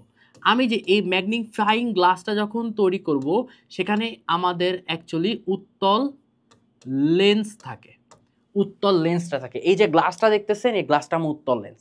এখন উত্তল লেন্সের সুবিধা কি ভাইয়া? উত্তল লেন্সের সুবিধা হচ্ছে এ সব সময় আপনার অবাস্তব এবং বর্ধিত হচ্ছে আমার প্রতিবিম্ব দিবে, অবাস্তব ও বর্ধিত প্রতিবিম্ব দিবে, অবাস্তব ও বর্ধিত প্রতিবিম্ব দিবে। এখন অবাস্তব বা বর্ধিত প্রতিবিম্ব কি জিনিস? অবাস্তব বর্ধিত প্রতিবিম্ব হচ্ছে, মনে করেন আপনার এখানে এবং একদম ক্ষুদ্র একটা আমি বস্তুকে রাখলাম, একদম ক্ষুদ্রকে, যেটা আপনি চোখে, আমি নিজেও খালি চোখে দেখতে পারতেছি না। আমি কি করব? সুন্দর মতো আমি ম্যাগনিফাইং গ্লাস নিব। আই হাই, ম্যাগনিফাইং গ্লাসে আমি দেখা যাচ্ছে বস্তুটা খুব বড় হয়ে গেছে, খুব বড় হয়ে গেছে। এখন আমি ম্যাগনিফাইং গ্লাসে যে বস্তুটাকে খুব বড় দেখতেছি, এটা কি অবাস্তব না? অ্যাকচুয়ালি কি বস্তুটা কি আপনার বড় ছিল না, এবং আমি দেখতেছি যে সে বড় হয়ে গেছে, তার মানে বর্ধিত হয়ে গেছে। সো এখান থেকে আমার এই সুবিধাটাই হচ্ছে আমার উত্তল লেন্স দেয়। উত্তল লেন্স সবসময় অবাস্তব দিবে, এবং অবাস্তব মানে আপনার বর্ধিত থাকবে, যেটা আমার দেখতে খুব পারফেক্টলি ভালো হবে, বা ওটাকে আমি পারফেক্টলি ওটাকে নিয়ে কাজ করতে পারবো বা বুঝতে পারবো। ঠিক আছে, তার মানে উত্তল লেন্স সবসময় বর্ধিত এবং অবাস্তব প্রতিবিম্ব দিচ্ছে। এবং এইটাকে আমি কি করতে পারি? এইটাকে কাজে লাগায় আমি যে বিভিন্ন রকম এক্সপেরিমেন্ট, ক্ষুদ্র ক্ষুদ্র যে এক্সপেরিমেন্ট, এটাকে আমি ইউজ করতে পারবো। ঠিক আছে, ম্যাগনিফাইং গ্লাসে এটাই সব থেকে বড় সুবিধা। সো আপনি যদি বইটাকে একটু একবার রিডিং দেন তাহলে বুঝতে পারবেন যে ম্যাগনিফাইং গ্লাসের এই পার্টটা খুব ইজি। ওকে, এইবার আসি চোখ। প্রথম কথা, এখান থেকে একটা বড় কোশ্চেন দেয়, এবং আপনারা জানেন যে সিকিউতে এখান থেকে একটা 4 মার্কের কোশ্চেন থাকে। এবং মজার কথা, আপনার সিকিউতে আপনার 3 মার্কস আর 4 মার্কস যেটাই বলেন না কেন, আপনাকে যদি চোখের এই পার্টটা বলে তাহলে এই চোখটাকে আপনাকে আঁকতে হবে, এই চোখটাকে আপনাকে ভালো মতো প্র্যাকটিস করতে হবে, আদারওয়াইজ আপনি এখানে নাম্বার ফুল পাবেন না। ঠিক আছে, এখন বলতে পারেন ভাই এটা তো আমি খুব সুন্দর আঁকতে পারবো না। সুন্দর আঁকার দরকার নাই, আপনি মোটামুটি দেখাইতে পারলেই হয়েছে, সুন্দর মতো মোটামুটি দেখাইতে পারলেই হয়েছে, এটি আপনার জন্য এনাফ। এখন দেখেন আমরা চোখটাকে নিয়ে আলোচনা করি। প্রথম পার্টটা হচ্ছে আমাদের অক্ষিগোলক। অক্ষিগোলকে কি লিখছি দেখেন, চোখের কোটরে অবস্থিত গোলাকার অংশ। মানে আমার এই চোখটা, এই চোখের ভেতরে এই যে আমি অল্প একটু পার্ট দেখছি না, বাট আমার ইন্টারনালে এই চোখটাকে ভালো মতো বসানোর জন্য কিন্তু একটা খালি জায়গা আছে, চোখটাকে ভালো মতো বসানোর জন্য কিন্তু একটা খালি জায়গা আছে। এই পার্টটাকে বলা হবে অক্ষি কোটর, এবং এই অক্ষি কোটরের মধ্যে কিন্তু আমার এই চোখের অংশটুকু ভালো মতো আল্লাহ তাআলা সেট করে দিছে। এটা বুঝতে পারছেন নাকি? ঠিক আছে, সো অক্ষি কোটরের পার্টটা আপনারা ধরতে পারছেন। তারপর হচ্ছে শ্বেতমণ্ডল। ঠিক আছে, এবার আমি এই চিত্রতে আসবো। শ্বেতমণ্ডলটা দেখেন কোথায় আছে, এখানে শ্বেতমণ্ডল আছে। অর্থাৎ অক্ষি কোটরে আমি যে চোখটাকে বসাচ্ছি, শ্বেতমণ্ডলটা কিন্তু আমার টোটাল বাইরের পার্টটা। দেখেন এই যে এই টোটাল বাইরের পার্টটাকে বলা হচ্ছিল আমাদের শ্বেতমণ্ডল। দেখেন তো, অক্ষিগোলকের বাইরের সাদা ঘন ও শক্ত আবরণযুক্ত যে পার্ট, সেটাকে বলা হবে আমাদের শ্বেতমণ্ডল। এবং এই শ্বেতমণ্ডলের কাজ কি? এই শ্বেতমণ্ডলের কাজ হচ্ছে যে কোনো অনিষ্ট থেকে রক্ষা করা, যে কোনো অনিষ্ট থেকে রক্ষা করা। মনে করেন আপনার হচ্ছে একটা ব্যথা ট্যাথা পাইলেন ইন্টারনাল, এখান থেকে ব্যথাটাকে আপনার সুরক্ষা রাখবে, চোখটাকে ভেতরে পার্টগুলোকে সবকটা পার্টকে সুরক্ষা রাখবে আমার শ্বেতমণ্ডল। তার মানে অক্ষিগোলকের বাইরের পার্ট, অক্ষিগোলকের বাইরের পার্ট, এবং এটা কি হচ্ছে ঘন, সাদা এবং শক্ত আঁশযুক্ত, যাতে আপনি বাইরের অনিষ্ট থেকে রক্ষা পান। এরপরে পার্টটা হচ্ছে কর্নিয়া। কর্নিয়া দেখেন তো কোথায়, শ্বেতমণ্ডলের একদম সামনের পার্ট, শ্বেতমণ্ডলের একদম সামনের পার্টটা এই যে, এই যে দ্যাট ইজ দ্য কর্নিয়া। যে আমার শ্বেতমণ্ডলের সামনের অংশটাই হচ্ছে কর্নিয়া, এবং এই পার্টটা কি অধিক স্বচ্ছ ও উত্তল। এই পার্টটা কি আমাদের অধিক স্বচ্ছ এবং উত্তল, এটা একটু মাথায় রাখতে হবে। কর্নিয়া, এই যে সামনের পার্টটা ছিল আমাদের অ্যাকচুয়ালি কর্নিয়ার পার্ট। ঠিক আছে, এরপরে বলা হচ্ছে আমাদের কৃষ্ণমণ্ডল, কালো রঙের ঝিল্লি। কৃষ্ণমণ্ডল কোথায় আছে বলেন তো? এই দেখেন কৃষ্ণমণ্ডল, এই যে। ঠিক আছে, আমি যদি একটুখানি আপনাকে দেখাই, এই যে কৃষ্ণমণ্ডল। ঠিক আছে, এইখানে থাকবে অ্যাকচুয়ালি কৃষ্ণমণ্ডলের পার্টটুকু। ঠিক আছে, এই কৃষ্ণমণ্ডল। এই কৃষ্ণমণ্ডল কি দেখেন, কালো রঙের ঝিল্লি, কৃষ্ণমণ্ডলটা হচ্ছে কালো রঙের ঝিল্লি। এবং কালো কেন থাকে? কালোতে মাথায় রাখবেন, কালো কালারের বস্তুতে কখনোই কি হবে না, প্রতিফলন হবে না। মানে আপনার চোখের ভেতরে আলো আসতেছে, দাম করে প্রতিফলনের চোখ থেকে বের হয়ে যাচ্ছে। মানে ওয়ান কাইন্ড অফ হচ্ছে যে কার্টুনে দেখি না চোখ থেকে আলো বের হচ্ছে, চোখ থেকে কখনো আলো বের হয় আমাদের? কখনোই পসিবল না। কেননা আমাদের এখানে কর্নিয়া থাকে, ঠিক আছে, আমাদের এখানে কৃষ্ণমণ্ডল থাকে। এই কৃষ্ণমণ্ডল কখনো আমার কালো এবং কখনোই আমাকে কি করবে না, এই কালো রঙের পার্টটা কখনোই আমাকে আলোটা প্রতিফলিত হইতে দিবেই না। তার মানে কার্টুন নেটওয়ার্কে যে চোখ থেকে আমাদের আলো বের হয় এটা একটা অবাস্তব। আইরিশ, আইরিশটা কোথায় আছে দেখেন, আমার আইরিশ বা পিউপিল, এই যে আইরিশ বা পিউপিল, তার মানে কর্নিয়ার ভেতরের পার্ট। দেখেন তো, কর্নিয়ার ভেতরের পার্ট বা পেছনের পার্ট, ঠিক আছে। আইরিশ বা পিউপিল হচ্ছে কর্নিয়ার ভেতরের পার্ট এবং এটা বিভিন্ন রঙের হইতে পারে, এটা বিভিন্ন রঙের হইতে পারে। ওকে, তারপরে হচ্ছে মণি, ঠিক আছে। এটা হচ্ছে কর্নিয়ার কেন্দ্র। এই কর্নিয়ার কেন্দ্রটা, এই কর্নিয়ার মনে করেন এখানে একটা মণি থাকে, ঠিক আছে, কেন্দ্রে কেন্দ্রে একটা মণি থাকবে এবং এটা কি হয়, সংকোচন ও প্রসারণ হয়। অর্থাৎ আলোটা কতটুকু নিব কতটুকু নিব না। আমার যদি বেশি আলোর দরকার হয় তাহলে দেখেন আমি চোখটা বড় করছি, আমার বেশি আলো দরকার হচ্ছে, তার মানে মণিটা প্রসারিত হয়ে গেছে। আমার কম আলো দরকার হয়, চোখটা সংকুচিত করে ফেলছে, তাহলে মণিটাও কি হয়ে গেছে, সংকুচিত হয়ে গেছে। এই দেখেন চাইনিজ চাইনিজ লাগতেছে। ওকে, এবার হচ্ছে রেটিনা, গোলকের পেছনের পর্দা, ঠিক আছে। এই যে রেটিনা, এই যে এই অক্ষিগোলকের এটা হচ্ছে পেছনের পার্ট। এবং রেটিনায় যখন আপনার কর্নিয়া বা পিউপিল থেকে লেন্স হয়ে যখন রেটিনায় আলোটা পড়বে তখনই কি করবে, আমাদের এই যে আলোটা পড়ছে ওই আলোটার একটা সিগন্যাল আমার ব্রেনকে দিয়ে দিবে রেটিনা। কতটুকু আলো আছে, কোন শেপের আলো আসছে, কিভাবে আলো ঢুকছে, ওই সিগন্যালটা আমাকে ব্রেনকে দিয়ে দিবে কে, আমার রেটিনা। এরপরে একটা পার্ট হচ্ছে আমার অ্যাকুয়াস হিউমার আর ভিট্রিয়াস হিউমার। অ্যাকুয়াস হিউমার দেখেন, রেটিনা, এই যে রেটিনা আর এই যে কর্নিয়া, এই দুইটার মাঝে কি আছে, অ্যাকুয়াস হিউমার। আর রেটিনা আর এবং লাস্টের পার্ট, স্নায়ু বলেন বা নর্মাল বলেন, শেষের পার্টের মধ্যে আছে আমার এই ভিট্রিয়াস হিউমার। মানে সামনের পার্টে অ্যাকুয়াস হিউমার, শেষের পার্টে ভিট্রিয়াস হিউমার। এগুলো হচ্ছে এক একটা জেলি, এগুলো হচ্ছে এক একটা জেলি, বুঝতে পারছেন? সো এই এতটুকু পার্ট যদি আপনি মানব চক্ষুর ভালো মতো মনে রাখতে পারেন তাহলে কিন্তু আপনার গেম ডান, বুঝতে পারছেন, গেম ডান। এরপর হচ্ছে আমাদের পরের পার্টটা হচ্ছে আমাদের অক্ষি, যে ফটোগ্রাফিক ক্যামেরা।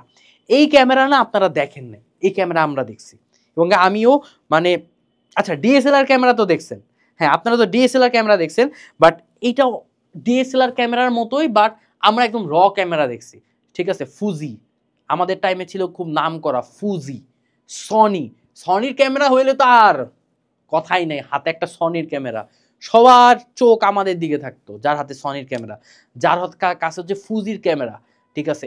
এগুলো হচ্ছে নাম করা, ইন্ডিয়ার নাম করা ব্র্যান্ড ছিল। ফুজি হচ্ছে জাপানিজ, জাপানিজ, সনিটাও ভুলে গেছি, বাট মোটামুটি আমরা এগুলো খুব ভালো মতো পাইতাম। ওকে, এবং ফিল্ম, ডিএসএলআর তো সুন্দর মতো হচ্ছে আপনার ব্লুটুথ দিয়ে নেওয়া যায়, এখানে ব্লুটুথের কোনো অপশনই ছিল না, ফিল্ম ইউজ করতাম আমরা। মনে করেন আমি 230টা ছবি তুলতে পারবো বা 250টা ছবি তুলতে পারবো, 400টা ছবি তুলতে পারবো, এরকম ফিল্ম ছিল। এরপরে ওটাকে ওয়াশ করে দিয়ে ছবিগুলাই করতে হতো। তার মানে এখন যেমন আমি ইচ্ছা মতো টাস টাস টাস টাস টাস টাস ছবি তুলে কি করতে পারি, ডিলেট করতে পারি, ডিলেট করার অপশন নাই। যে ছবি তুলতে হবে পারফেক্টলি তুলতে হবে, যদি নষ্ট হয় তাহলে ওটা আপনার, ওটা আপনি ইউজ করতে পারবেন না, বুঝা গেছে? সো এখন দেখেন এইটা হচ্ছে অ্যাকচুয়ালি আমার ক্যামেরার মধ্যে কি কি পার্ট আছে, বক্স। আপনি যখন ডিএসএলআর ক্যামেরাটা ধরেন আপনি কি করেন, মনে করেন এই যে এটা ডিএসএলআর ক্যামেরা ছিল না, তাহলে এই পার্টটাকে আমরা বক্স বলি। সামনে কি থাকে, একটা লেন্স থাকে, সামনে কি একটা লেন্স থাকে, ডায়াফ্রাম, ডায়াফ্রামের পার্টটা হচ্ছে আমার লেন্সের একদম মিডল পয়েন্ট, যেটা দিয়ে আমার আলোটা ঢুকবে, that is the diaphragm. Shutter, shutter ব্যাপারটা হচ্ছে আপনি কি করেন, টাক করে ক্লিক করেন না, টাক করে ক্লিক করেন, তাহলে শাটারটা হচ্ছে অফ হয়ে যায়, শাটারটা ঠাস করে অফ হচ্ছে, শাটারটা খোলা ছিল ঠাস করে অফ হয়ে যায়, দ্যাট ইজ দ্য শাটার। টাক করে ক্লিক করা মানে শাটারটা অফ হয়ে যাওয়া। তারপরে হচ্ছে পর্দা, এটা হচ্ছে ভেতরে পার্টে থাকতো, ডিএসএলআর কিন্তু এরকম পর্দা নাই, ডিএসএলআর কিন্তু এরকম পর্দা নাই, ঠিক আছে। বর্তমান যে ভালো ভালো ডিএসএলআরগুলো এখানে পর্দা নেই, বাট এখানে পর্দা থাকে ভেতরে। এই বক্সটাই থাকতে এত মোটা, ইয়া মোটা বক্স, ঠিক আছে, এত মোটা একটা বক্স থাকতো। এরকম এত মোটা, বুঝতে পারছেন? এই যে এত মোটা, এই মোটা বক্সের ভেতরে কি থাকতো? একটা পর্দা থাকতো, একটা প্লেট থাকতো, একটা স্লাইড থাকতো। এই যে আমার বক্স, এই যে এতটুকু বক্স, এবং এইটাকে ধরে না টাক করে ক্লিক করতাম আমরা। আরে ঘুরে গেছে।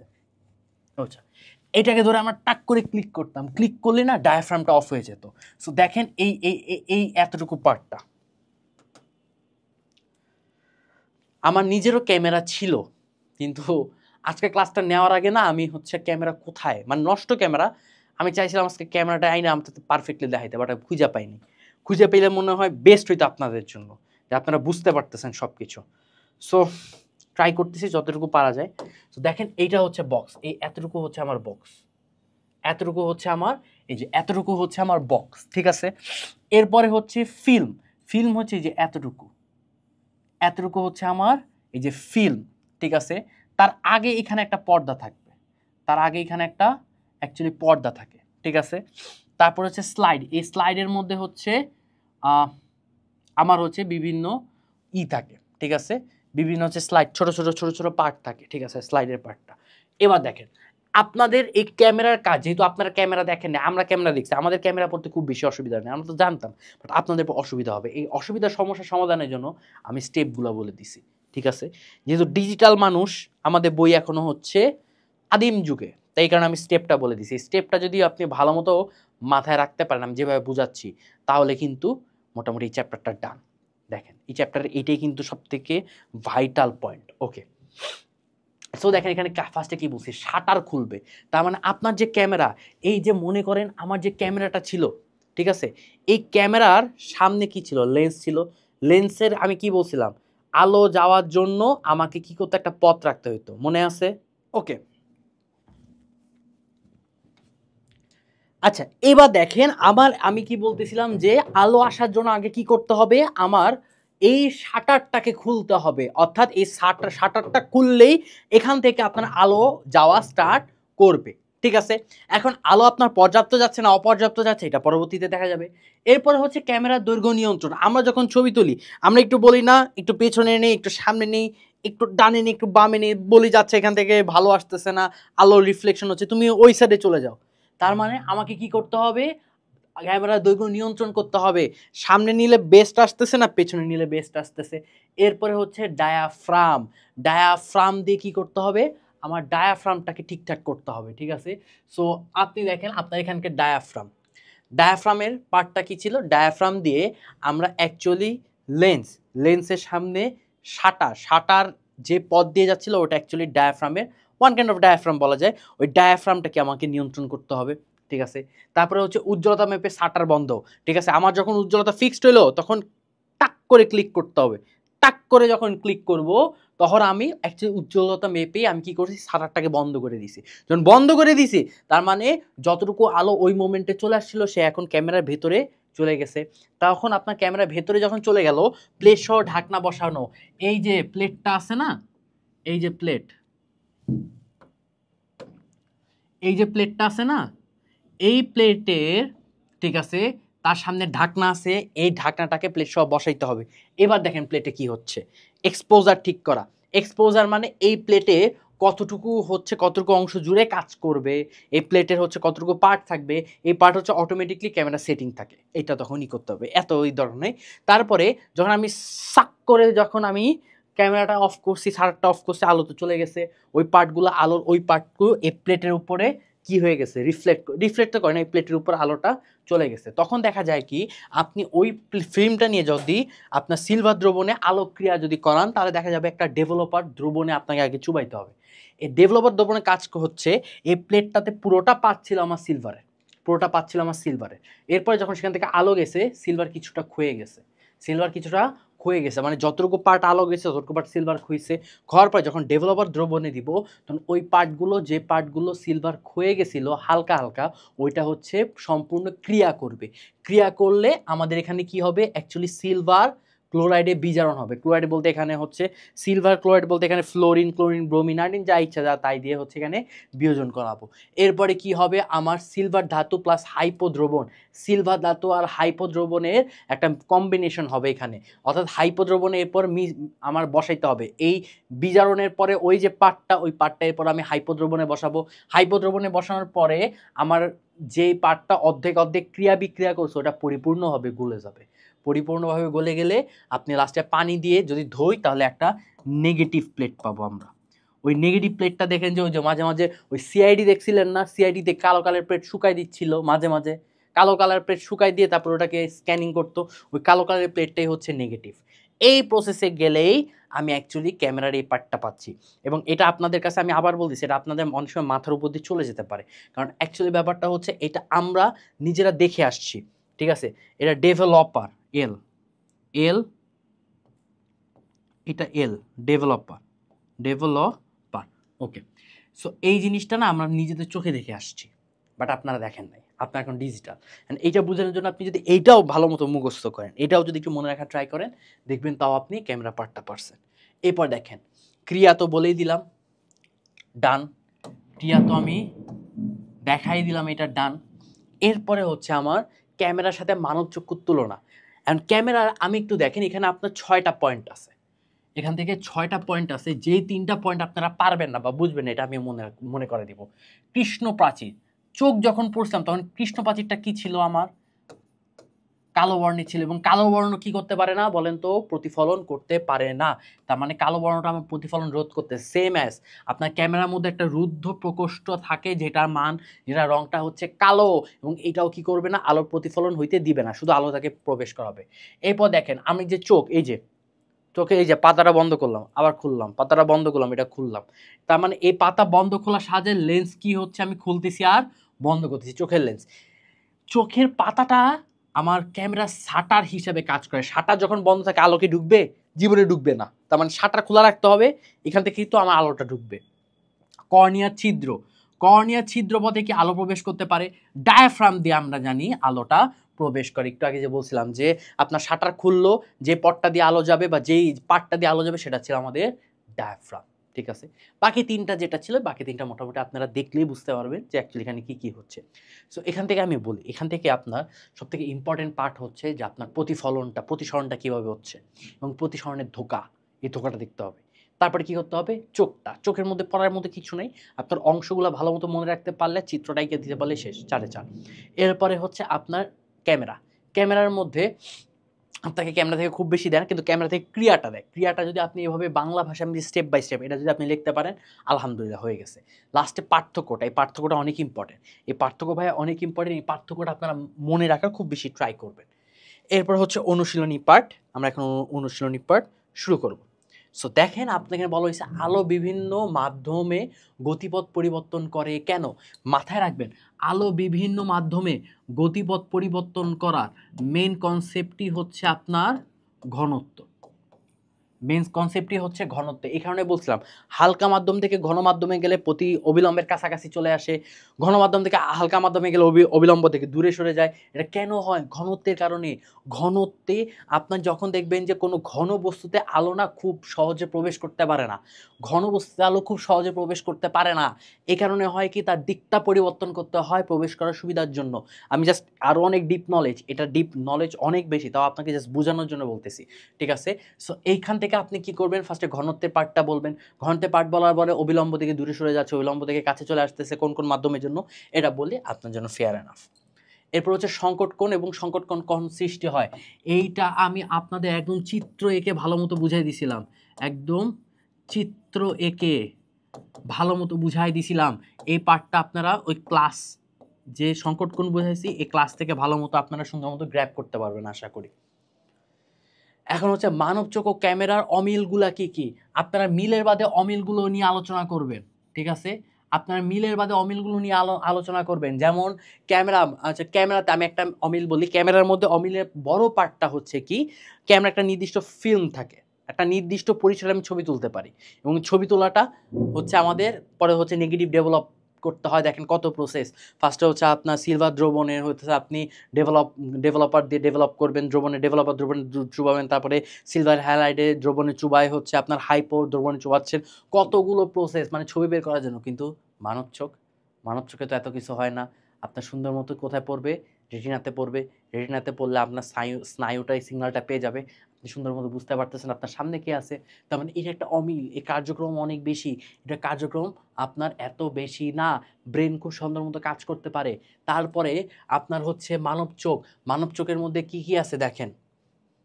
মানব চোখের মধ্যে আপনার, আমি যদি মানব চোখের দিকে তাকাই, মানব চোখের মধ্যে দেখেন আপনার হচ্ছে শ্বেতমণ্ডল হচ্ছে আপনার চক্ষু কোটরকে হচ্ছে কি করবে, নিরাপদে রাখবে। ক্যামেরাকে নিরাপদ আছে, লেন্সে কোনো শ্বেতমণ্ডল আছে? নাই, লেন্সে কোনো শ্বেতমণ্ডল নাই। পইড়া গেছে তো ভাঙে গেছে, একদম কথা। পড়ছে, হাত থেকে পড়ছে তো আল্লাহ চাইলে ভেঙে গেছে, শেষ। তার মানে প্রথম কনসেপ্টটা হচ্ছে যে আমাদের কি আমাদের প্রথম অমিলটা হচ্ছে আমাদের ছবি তৈরি, ঠিক আছে। দ্বিতীয় অমিলটা কি আছে? দ্বিতীয় অমিলটা হচ্ছে আমাদের শ্বেতমণ্ডল, মানে এখানে আমাদের একটা নিরাপত্তাকারী একটা আবরণ আছে, এখানে নিরাপত্তাকারী আবরণ নাই। 3 নাম্বার কি বলেন তো? 3 নাম্বার হচ্ছে আমাদের এই যে অ্যাকুয়াস হিউমার আর ভিট্রিয়াস।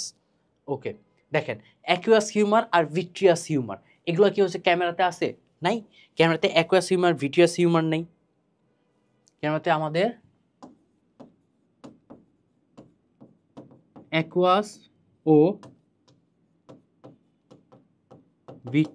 ভিট্রিয়াস হিউমার, অ্যাকুয়াস ও ভিট্রিয়াস হিউমার নাই। বুঝতে পারছেন? অ্যাকুয়াস ও ভিট্রিয়াস হিউমার নাই, এগুলো হচ্ছে অ্যাকচুয়ালি অমিল, ঠিক আছে। তারপর দেখেন চোখের শ্বেতমণ্ডলের সামনের অংশকে কি বলা হবে? কর্নিয়া না রেটিনা? বলেন বলেন বলেন, চোখের সামনের অংশকে কি বলা হবে? Cornea, not retina. দেখেন আপনাকে চিত্র এঁকে দেখায় দেই, এই যে চিত্র, নো এটা না, এই যে এইটা দেখেন, চোখের সামনের অংশতে কি আছে? কর্নিয়া আছে। এটা অনেকে আপনারা ভুল করেন। তার মানে শ্বেতমণ্ডলের সামনের অংশ হচ্ছে কর্নিয়া। এইসব অবজেক্টিভগুলাই পাবেন, বুঝতে পারছেন? অপটিক্যাল ফাইবারে ব্যবহৃত হয়, জ্বালানির কাজে জীবনেও না। অপটিক্যাল ফাইবার জ্বালানির কাজে ইউজই হয় না। পাকস্থলী পর্যবেক্ষণে হবে, টেলিযোগাযোগ রক্ষার ক্ষেত্রে, দুইটা হবে। তার মানে জ্বালানির কাজই মানে কি? যেটা দিয়ে আপনি ফুয়েল তৈরি করতে পারতেছেন, তেল, তারপরে হচ্ছে তেল তৈরি করতে পারতেছেন, তারপরে হচ্ছে তৈরি করতে পারতেছেন, মানে হচ্ছে ওই অকটেন, ডিজেল, এগুলা। অপটিক্যাল ফাইবার কি আমরা সিগন্যাল পাস করার জন্য ইউজ করতাম না? আপনি পাকস্থলী পর্যবেক্ষণে আপনার পেটের মধ্যে একটা সরু একটা অপটিক্যাল ফাইবারের তার ঢুকাই দিছে, তার ঢুকাই দিয়ে সে আপনার পাকস্থলীর ভেতরে কিভাবে কি আছে এটা আপনার পর্যবেক্ষণ করতেছে, মানে পাকস্থলীর ভেতরে থাকা সিগন্যাল সে বাইরে আউটপুট হিসাবে আনতেছে। টেলিস্কোপের ক্ষেত্রেও, টেলিযোগাযোগের ক্ষেত্রেও সেম। তার উত্তর হবে 2 আর 3। ওকে, নিচে ব্যবহৃত 3 ও 4 নং প্রশ্নের উত্তর দাও। 3 এবং 4 নং প্রশ্নের উত্তর দাও। এখানে কি আছে দেখেন, এখানে কোশ্চেন আছে কোন চিত্রে আলোক রশ্মি ঘন মাধ্যম হতে হালকা মাধ্যমে প্রবেশ করে। দেখেন ঘন মাধ্যমে আমার অবিলম্বের সাথে কোণ কম ছিল, হালকা মাধ্যমে অবিলম্বের সাথে কোণ বেশি ছিল, অর্থাৎ ঘন মাধ্যম থেকে হালকা মাধ্যমে গেলে আলোক রশ্মি অবিলম্ব থেকে দূরে সরে যায়। দেখেন এখানে দেখেন এইটার মান কি আর এটার মান কি? এটার মান কি একটু কম মনে হচ্ছে না? কম মনে হচ্ছে, তার মানে এটা গণ। এইটা কি সমান, এটাও গণ। এবার দেখেন এখান থেকে আপনার আপতন কোণ আই, প্রতিসরণ কোণ আর, দেখেন তো আই থেকে কি আরটা বড় না? তার মানে কি এইটা হালকা মাধ্যম থেকে অবিলম্ব থেকে দূরে সরে গেছে না? তার মানে আর চিত্রটা আমার অ্যাকচুয়ালি ঠিকভাবে কাজ করতেছে কোশ্চেন ওয়াইজ। এবার দেখেন কোন চিত্রে আপতন কোণ ও প্রতিসরণ কোণের মান সমান? এই দেখেন এই চিত্রটাতে আপতন কোণ আর প্রতিসরণ কোণের মান কি হচ্ছে? সমান হচ্ছে। তার মানে কোন চিত্রে? তার মানে কিউ চিত্রটা আছে। আর চিত্রে আপতন কোণের মান বেশি, প্রতিসরণ কোণের মান কম। ন, এই চিত্রে আপতন কোণের মান কম, প্রতিসরণ কোণের মান বেশি। নো, এখানে দেখেন সে একদম 0 ডিগ্রি ভাবে আসতেছে, 0 ডিগ্রি ভাবে যাচ্ছে। তার মানে কিউ আর এস, এই দুইটা কিউ আর এস, এই দুইটা হচ্ছে আপতন কোণ আর প্রতিসরণ কোণের মান কি হচ্ছে ভাইয়া? সমান হচ্ছে। সো এবার দেখি চলেন আমরা সিকিউতে এখান থেকে আমি আগে প্রতিসরণ কাকে বলে? আলোক রশ্মি এক মাধ্যমে প্রবেশ করে অন্য মাধ্যমে নির্গত হওয়ার সময় যে তার দিক পরিবর্তন করে সেটাকে বলা হবে আমাদের প্রতিসরণ। আমি একদম শুরুতে বলে রয়েছি, আলোক রশ্মি এক মাধ্যম থেকে যখন অন্য মাধ্যমে যাবে তখন তার কি হবে, তার দিকের পরিবর্তন হবে, এটা হচ্ছে আলোর প্রতিসরণ। আলোক রশ্মি দিক পরিবর্তনের কারণ কি? আলোক রশ্মি দিক পরিবর্তনের কারণ হচ্ছে তার ঘনত্ব, কারণ বেশি ঘনত্বের জায়গায় আলোক রশ্মি খুব সহজে মুভ করতে পারে না, এই কারণে তাকে কি দিকের পরিবর্তন করতে বাধ্য হয় সে। ওকে, সো এখান থেকে আমি গ নাম্বার দেখেন, আমি আগে বলতেছি, আনিস একদিন গোসল করতে পুকুর ঘাটে গেল। সে পুকুরে স্বচ্ছ পানিতে দৃশ্যমান সিঁড়িতে পা রাখলো, কিন্তু সিঁড়িতে তার পা ধারণার চেয়ে নিচে থাকে, সে পড়ে গেল। এই তো প্রতিসরণের ধোঁকা শুরু হয়ে গেছে। পুকুরে আনিসে পড়ে যাওয়ার কারণ কি? দেখেন, প্রথমে আপনি চিন্তা করেন, এইটা ছিল আমার তল, আমি গ নাম্বারে অ্যান্সার করতেছি, এইটা মনে করেন আমার তল, ঠিক আছে? এই তলে মনে করেন আমার সিঁড়িটা হইছে, এই তলে মনে করেন আমার সিঁড়িটা রয়েছে, ঠিক আছে? এখন আপনার কি হইলো, এখান থেকে আলোটা গেল, এই আলোটা গেল। এখন আলোটা কি আপনার অবিলম্বের সাপেক্ষে সুন্দর মতো চেঞ্জ হয়ে যাবে। দেখেন, অবিলম্বের সাপেক্ষে আপনার সুন্দর মতো কি হয়ে গেল, আলোটা দিক পরিবর্তন করলো। এই দেখেন, আলোটা দিক পরিবর্তন করলো, ঠিক আছে? তার মানে আমি কিভাবে দেখাচ্ছিলাম, এই দেখেন, এই আলো গেছিল এইভাবে, এই যে দিক পরিবর্তন করলো, আলোটা গেল আর এইভাবে আমার দিকটা পরিবর্তন করলো, ঠিক আছে? এবার এই আলোকে পেছনের দিকে বর্ধিত করেন আব্বাজান, এখানে পেছনের দিকে বর্ধিত করেন। দেখেন, আমি যদি বর্ধিত করি তাহলে সিঁড়িটা অ্যাকচুয়ালি কোথায় ছিল ভাইয়া? সিঁড়িটা অ্যাকচুয়ালি উপরের দিকে ছিল না? আমি একটু উপরের দিকে দিই, এই যে সিঁড়িটা অ্যাকচুয়ালি উপরের দিকে ছিল না? উপরের দিকে ছিল। তার মানে এখানকার থাকা বান্দা আনিস দেখতেছে যে সিঁড়িটা অ্যাকচুয়ালি আমার এই পাশে আছে, বাট সিঁড়িটা আমার এখানে ছিল। ধরতে পারছেন? সিঁড়িটা অ্যাকচুয়ালি এখানে আছে, সিঁড়িটা আমার এখানে ছিল। এই কারণে কি হয়েছে, আনিস পা দিছে একটু উপরে, কিন্তু সিঁড়িটা আরো নিচে ঠাপ করে পড়ে গেছে। বুঝতে পারছেন? খুব ব্যথা পাইছে, ধাপ করে পড়ে গেছে। ধাপ করে যখন পড়ে গেছে, এটা আপনি কিভাবে ব্যাখ্যা করবেন? ওই যে আমি চিত্রটা দেখাইছিলাম না, এটা ব্যাখ্যা করার প্রসেস, আমি প্রসেসটা আপনাকে দেখাই দিব। দেখেন, এই যে এই দেখেন, এখান থেকে আমি কি বলছিলাম, দেখেন আলো এভাবে প্রকাশ করবেন, এ থেকে আলো, সিঁড়ি বা মাছের আলো বি বিন্দুতে পতিত হয়ে সি পয়েন্ট দিয়ে চলে যায়। এখন সি পয়েন্টের আলোটা বি পয়েন্ট হতে পেছনে বর্ধিত করলে ডি পয়েন্টে আছে বলে মনে হয়। এই কারণে দেখেন ডি পয়েন্ট এ পয়েন্ট থেকে ডিফারেন্টে, এই কারণে আপনার প্রতিসরণের এই ঝামেলাটা হচ্ছিল। জাস্ট এতটুকু যদি আপনি বলে দেন তা আপনার জন্য ফার এনাফ। বাট আপনাকে কি করতে হবে ভাইয়া? চিত্র এঁকে দেখাই দিতে হবে যে হ্যাঁ, আমার এই কারণেই এটা হচ্ছে আপনার এরকম চেঞ্জ দেখাচ্ছিল, ঠিক আছে? এবার আপনার পরবর্তী কোশ্চেন যে, কিন্তু সিঁড়িটা তার ধারণা চেয়ে নিচে, অন্যদিকে তার ছোট ভাই পুকুরে সরকি দিয়ে মাছ ধরতে গেল, কিন্তু সঠিক অবস্থানে সরকি নিক্ষেপ না করে মাছ ধরতে ব্যর্থ হলো। কি ধরনের কৌশল অবলম্বন করে আনিসের ছোট ভাইয়ের মাছ শিকার করা সম্ভব হবে, যুক্তিযুক্ত আলোচনা করো। তার মানে আপনি দেখেন, এখানে মনে করেন আমার মাছ আছে, ঠিক আছে?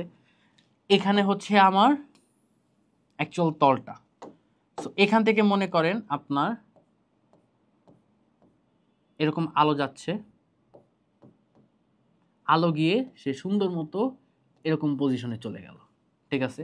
এই পাশ দিকে আলো গেল, এরকম পজিশনে সে চলে গেল। তার মানে আপনার এ প্রাইম, এই দুইটা পয়েন্ট দিয়ে আলো গিয়ে আমার বি প্রাইম পথে পতিত হয়ে সে সি প্রাইম পথে সে চলে গেল, ঠিক আছে? সুন্দর মতো সে চলে গেল।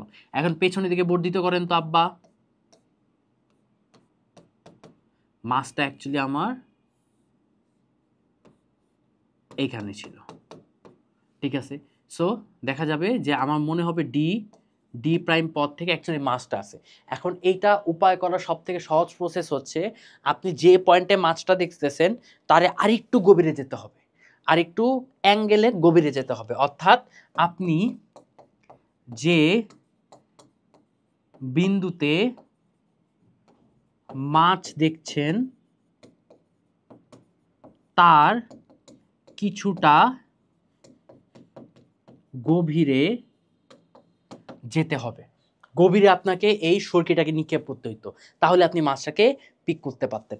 এই ব্যাখ্যাটা অনেকভাবে দেওয়া যায়, আমি বলতেছি আপনারা অনেকে আবার অনেক অন্যরকম ব্যাখ্যা জানেন, এই ব্যাখ্যাটা আপনি আপনার মতো করে দিতে পারবেন, কোনো প্যারা নাই, এটা কোনো প্যারা নেই। বাট মেন কনসেপ্টটা এখানেও আমার চিত্র রেখে দিতে হবে। সো আপনি দেখেন আপনাদের আজকের লেকচারে আমি কিন্তু একদম ধরে ধরে, একদম ভাইয়া ধরে ধরে কনসেপ্ট বুঝায় বুঝায় আমি আজকে একদম ফ্র্যাঙ্কলি বলতেছি, আজকে আমি ভাবছি যে আপনারা এই চ্যাপ্টারটা পড়েন নাই, একদম কনসেপ্ট দেখায়, অ্যাডভান্স লেভেল সব কিছু দেখায়, আমি সুন্দর মতো এই পার্টটাকে বুঝাইলাম। সো আপনাদের দায়িত্ব হচ্ছে আপনারা সুন্দর মতো চ্যাপ্টারটা পড়বেন, ক্লাসটা করবেন, নোটটা করবেন এবং এরপরে প্র্যাকটিসটা করবেন। প্র্যাকটিস প্র্যাকটিস প্র্যাকটিস প্র্যাকটিস ছাড়া বৃত্তি পরীক্ষা আপনি এক পাওয়া গাইতে পারবেন না, এক পাও না। সো আজকে ক্লাসটা যারা যারা করলেন এবং বুঝলেন সবাইকে ধন্যবাদ আমার সাথে থাকার জন্য। এবং কখনো যদি কোনো কথার মধ্যে আপনারা কষ্ট পেয়ে থাকেন অবশ্যই ক্ষমা সুন্দর দৃষ্টিতে দেখবেন। ইনশাল্লাহ আরেকটা কোনো ক্লাসে আপনাদের সাথে দেখা হচ্ছে। আজকে এতটুকুই, দেখা হচ্ছে ইনশাল্লাহ বেঁচে থাকলে। সবাইকে আসসালামু আলাইকুম।